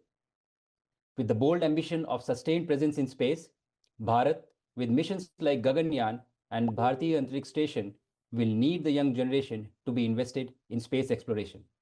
Hence, I call upon every Bharatvasi to join us, participate, engage, and dream boldly about a future that is exciting. Our crew has chosen a special zero gravity indicator for this mission, a swan. In Indian culture, the swan is the vehicle of goddess Saraswati, symbolizing wisdom, learning, and purity. It is said to have the rare ability to separate milk from water, a symbolism that is a powerful reminder of discernment in an age of distraction. To carry this symbol is to carry the essence of our mission: pursuit of knowledge, clarity of purpose, and grace under pressure. Now, with the training behind me and launch just ahead, I feel deeply inspired, prepared, and confident. The excitement of venturing into space, of experiencing a new way of living, seeing, and being is beyond words. और अंत में कुछ शब्द भारत के लोगों के लिए। ये मिशन हमारे महत्वाकांक्षी स्पेस प्रोग्राम का एक मील का पत्थर है। मैं समस्त भारतवासियों से अनुरोध करूंगा कि वो हमारे मिशन की सफलता के लिए प्रार्थना करें और कौतूहल और उत्साह से इसका हिस्सा बने। तारा अपि प्राप्यन्ते, even stars are attainable. Jai Hind. And now I would hand over to my friend Swav to share his thoughts on this mission. Thank you, Shux. Our training was fascinating and one of the most enriching experiences of my life. During the training, we traveled the world. We have been training with NASA, Axiom, and SpaceX in the United States. We were also traveling to Japan to JAXA.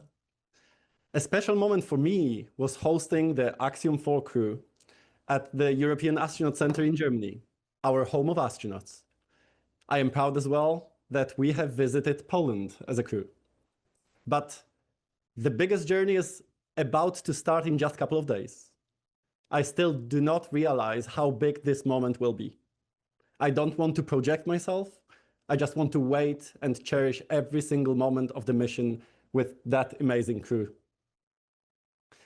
This will be such a joy, just as the name of our extra passenger in our Dragon. On the ISS, I'm looking forward to floating to Cupola, which is our window back on Earth. I can't wait to see all the training places and also our 4 countries from up there. But mostly to see Earth as a whole, as one planet, one home. Poland is in a special moment in history. We are one of the fastest growing economies of the European Union, dynamically developing and building our position in science and technology. When you visit Poland, you can feel that excitement. Our mission is called Ignis. It symbolizes fire and ambition we have. Ignis is heavily built on two main components. First, science and technology. Let me give you some examples. We will study microorganisms that created conditions for life on Earth to understand how to maintain this life for long-term missions in space. We'll be loaded with research in human physiology and psychology. But the biggest focus is our technology demonstrations. Systems studying radiation and acoustics in space, Polish embedded computer that will study artificial intelligence on the ISS. We also take new wearable nanomaterials for remote health maintenance and diagnostics, as well as biodegradable polymers for future medicine. The second component of the mission is very important for me personally. Space missions always inspired people, and we'll use Axiom 4 to create a true impact in education. From the ISS, I'll be running live physics demonstrations for schools and science centers across the whole country. I am very excited about these lessons, and I hope they will inspire many more back home to ask questions about how the world works. I am proud to be a part of this fantastic crew. We consider ourselves extremely lucky to be flying with Peggy, the best commander we could have wished for. Now it's time to put everything we learned into practice. And let me say some words in Polish. Kosmos zawsze inspirował i jednoczył. Mam nadzieję, że misja Ignis da wam wszystkim powód do spojrzenia w niebo, odwagę do ambitnych marzeń i ich konsekwentnej realizacji. I niech pozwoli wam poczuć, jak wiele możemy osiągnąć, działając razem. Marzę o tym, żeby zabrać ze sobą was wszystkich, 40 milionów Polaków. Go Axiom 4, go Ignis. And now, let me give the floor to my dear colleague and the crewmate, Tibor. Thank you, Sław. Hello, everyone. Sitting here today, representing not only this incredible crew, but also my entire country is one of the greatest honors of my life. This mission carries deep meaning for us. It's not only a step forward in science or exploration, it's a leap in national pride, for inspiration, and for proving that dreams and determination know no borders. As we used to say, space is for everyone. In a few short days, Hungary gets one step closer to the stars. On board the International Space Station, I will be conducting 25 experiments prepared by the brilliant minds of my country. Our science portfolio ranges from technological demonstrations to human science, tackling the most interesting questions of human spaceflight. I could not be more proud of the work of my coworkers. Thank you for trusting me with your science. I will do my best to take care of them. And as a crew, I think we are ready. We've trained with NASA, SpaceX, Axiom Space, the European Space Agency in Germany, and JAXA in Japan. And I just have to say, I never expected how much of this journey would be soaked in water. From escaping a submerged helicopter or sea kayaking in Mexico to jumping into freezing waters of Florida, we've learned how to stay calm, focused, and connected in every element. All the preparation has turned into something much stronger than confidence. For me, it's a bond, it's unity. And personally, I'm looking forward to the camaraderie the most. Because I think space has this way of forging friendships that are unlike anything on Earth. We will share sunrises over Earth, moments of wonder, and yes, maybe some awkward moments when we won't even know which way is forward. But above all, we will share purpose. And as we step into this next chapter, we are filled with anticipation. But we also recognize that our excitement might bring stress to those around us. This is a special shout out to our family members and friends, our true ground support. You carry this mission just as much as we do. You've cheered us on through every stage, calmed our nerves, and lifted us during tough moments. This weight we bear is shared with you, and we couldn't do this without your love and strength. In our last press conference, I shared something we learned during our North expedition back in Mexico. Something that has stayed with me ever since and became my personal motto: a team that has joy is a team that is healthy. It became my personal motto because it captures the essence of this crew. We are focused, we are committed, but above all, we are joyful. And the joy is a sign of trust, resilience, and in my mind, friendship. So in the spirit of sharing that joy, we wanted to bring one more crew member with us, a symbol of what holds us together. You may know that swans fly gracefully over the Lake Balaton back at home, and now one will soar a little bit higher. So please say hello to Joy, our 5th crew member, who is making your Axiom 4 crew complete. And lastly, I would like to express some words in Hungarian. Kedves magyarok, 45 évvel Farkas Bertalan küldetése után engem ért el az elképesztő megtiszteltetés, hogy titeket képviseltlek a világűrben. Hatalmas hálával tartozok nektek, azért a rengeteg támogatásért, szeretetért és büszkeségért, amit tőletek kaptam. Az az őszinte kívánságom, hogy amikor elérkezik a felbocsátás napja, álljunk meg egy pillanatra, és ünnepeljük együtt mindazt, amit közösen értünk el. Közösen, mert erre az útra a ti álmaitokkal, jó kívánságaitokkal és a ti erőfeszítéseitek révén indulok el. Nagyon köszönöm. And with that, back to you, Alexis. Thank you. And now we will open the floor to questions from reporters. If you have a question, please use the raise your hand feature or submit your questions through the Q&A function. If you are joining on your phone, please press *6 to unmute yourself when called on. Let's begin. We will start with Szabolcs Nagy. Hi, my name is Szabolcs Nagy, and I am from Space Junkie, Hungary.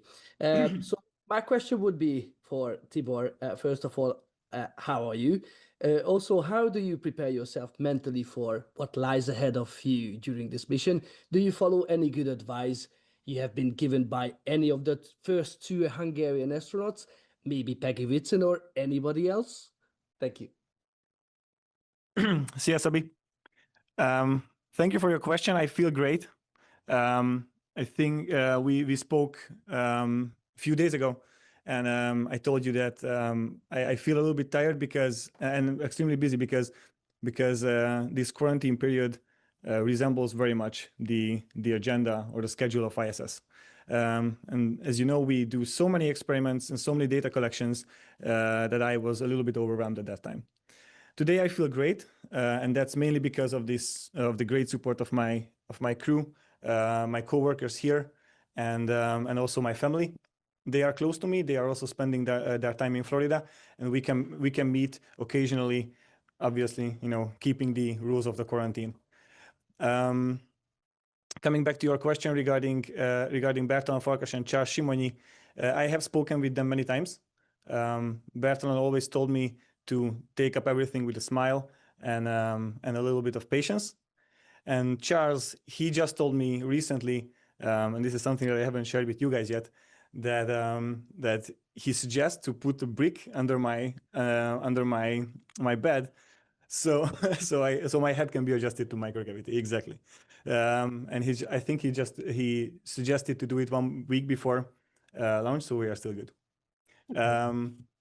Other than that, I have been speaking to so many astronauts in the past months, including obviously Peggy. And I was surprised how many of them told us that we should enjoy and own the whole mission. And we will be extremely busy on board the International Space Station. So this is something that we will have to focus on to enjoy and take those moments in. Thank you, Tibor. Next in line is Sibu Kumar Tripathi. First of all the best to the entire AX crew mission for a successful launch and a smooth docking. My question is to the Indian astronaut, Mrs. Subhanshu Shukla. What are some of the most exciting things that you are looking forward to when you reach the space station? And secondly, will there be a call between you and Prime Minister Narendra Modi once you are in space, as we saw during Wing Commander Rakesh Sharma's mission? And how has this entire training journey been? Thank you, Mr. Sibu, for your question. And to reply to the first part, I think I'm excited about all the aspects of this mission, starting with the first time that we will be in a position to observe the Earth from a vantage point that only a handful of people on this planet have ever experienced. And after that, the experience of floating in microgravity and everyday activities that seem so simple for us, like walking, sleeping, eating, or drinking water, they all become very different once you are up in space. So I'm really looking forward to having that experience in space. And to you, the second part of your question, we have certain live events from on orbit, and we will be doing live interactions. Uh, uh, Several, we will have one with an Indian VIP, and we will have with the students, with the academia, and also with the space industry, so that I can share not just my story, but whatever is the experience that I'm getting on orbit back with people in our country. So yes, that's my two answers to you. Thank you. Thanks, Shooks. We now have Marcia Dunn on the line. Yes, hi. I'm hoping you can hear me. I'm wondering if you invited the first astronauts from your countries to the launch. Will they be coming?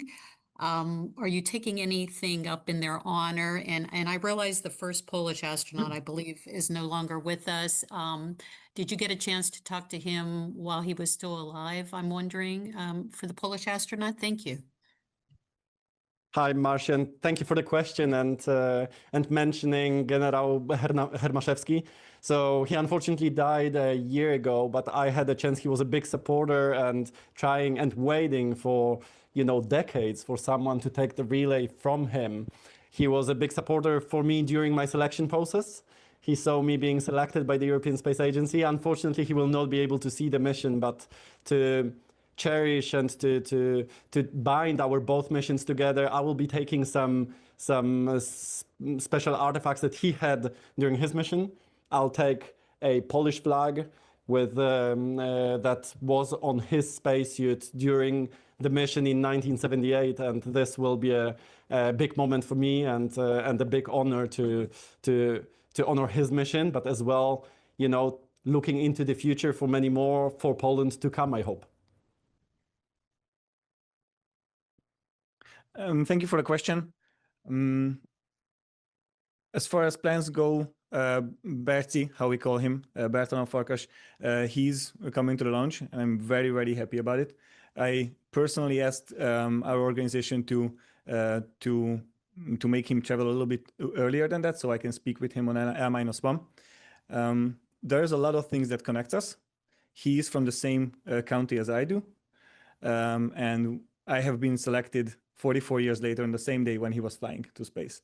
So these are extremely special to me, but even more special is that how much he loves the whole mission, loves me and my backup Gyula specifically, and how much he shared his experiences, or how many times during the past year.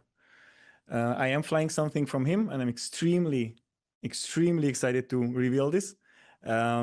There was a teddy bear which is wearing a cosmonaut spacesuit. This teddy bear is from a Hungarian television, a Hungarian TV show for kids, and he has been flying this on his mission 45 years ago, and I'm really proud to fly that again. I didn't fact check this, but probably this could be the only teddy bear that has been flown to space 2 times by 2 different people. I hope that's true. Don't quote me on that yet. I will fact check later, but I will want to make sure that later on, when the next Hungarian astronaut flies, this teddy bear goes up again, so we can make a great edition out of it. It does take half of my luggage, but I'm extremely happy to fly it. And thank you for your question. From my side, Wing Commander Rakesh Sharma, who was the first Indian astronaut, he has been like a mentor to me at every step in this journey. He has always been there to guide me, how to navigate this entire journey right from the time of selection till this mission. He is also from the Indian Air Force, a test pilot like I am, so we share a lot of common things between us. And I think he understands very well the kind of challenges, the kind of preparation that we need for executing this mission. So it was great to have him on my side while I was navigating this journey. Unfortunately, due to some constraints, he won't be able to travel here for the launch. but he has assured me that I have his full support, and he is. I speak to him regularly, well now, all the time. I am carrying something for him to space. And I said this in the previous conference as well, but I have not revealed it to him. So it's like a surprise for him. So I would keep it to myself and, let it be revealed once I meet him to hand it over to him personally.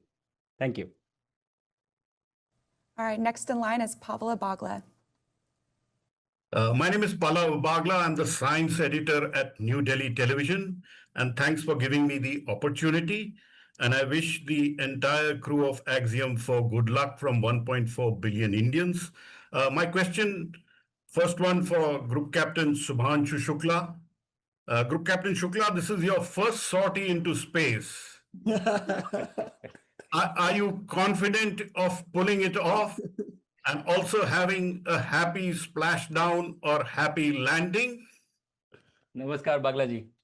Thank you for your question. You're always humorous, and that lights us up here back in Florida. Yes, this is my first sortie to space, and the past 1 year we have been training rigorously for this mission itself, and I can say that we have experienced a lot of different aspects or facets of this mission. Theoretical studies, doing simulator training, and as Tibor was mentioning, undergoing various protocols of underwater survival and emergency egress. And having done these activities over the past few months repeatedly again and again, I feel very confident, not just in my ability, but in the ability of this team who is sitting here to execute this mission successfully. So yes, to your question, I am extremely confident that we will be successful in this mission.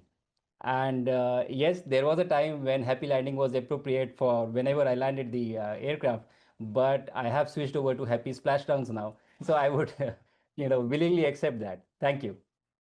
All right, next in line is Hubert Hajek. This is Hubert Kijek from Polish TV, TV124. All the best for the whole crew. And first question is for Commander Peggy Whitson. You are flying in a brand new Crew Dragon capsule. Have you given it a name? If so, what's the story behind it? And second question is for Sławosza Uznański. What would you say to people in Poland who believe sending into space is pointless, that is too expensive or unnecessary when we have so many problems on Earth? Thank you. Currently, our vehicle that we're getting ready to fly has no name. It's just number 213. But we're going to give it a special name once we reach orbit, and we'll be really excited to share that with you in the next few days, coming days. You broke a bit, Hubert, during your question. Could you repeat your question for me? Yes, of course. What would you say to people in Poland who believe sending humans into space is pointless, that is too expensive or unnecessary when we have so many problems on Earth? We definitely have a lot of challenges on Earth, but I truly believe, and I believe this as a scientist, as an engineer, that we cannot solve today's problems with today's technologies. We need technologies of the future. And that's why we go to space. We go to space to build our future, to build new solutions, and to be able to move forward, all of us, together in one direction, solving all the problems we have.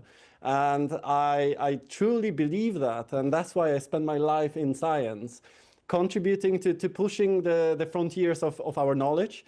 And whatever I saw at every step of my career, this has proven to be true. And similar in space applications, all the research is coming back to us, our institutes, our societies. And nowadays, space technologies are present in everyday's life. In the technologies such as meteorology, or going to work and trying to see the traffic in the city, or growing crops and increasing the yield of fields. This all thanks to space technologies, and I know that the future will be space, and we are just the witnesses of that. Thank you. And next in line is Abhijit Masi. Hi, this is Abhijit Masi. I'm the U.S. Special Correspondent for REDIF. My question is to Group Captain Shooks. Wing Commander Rakesh Sharma has been your hero.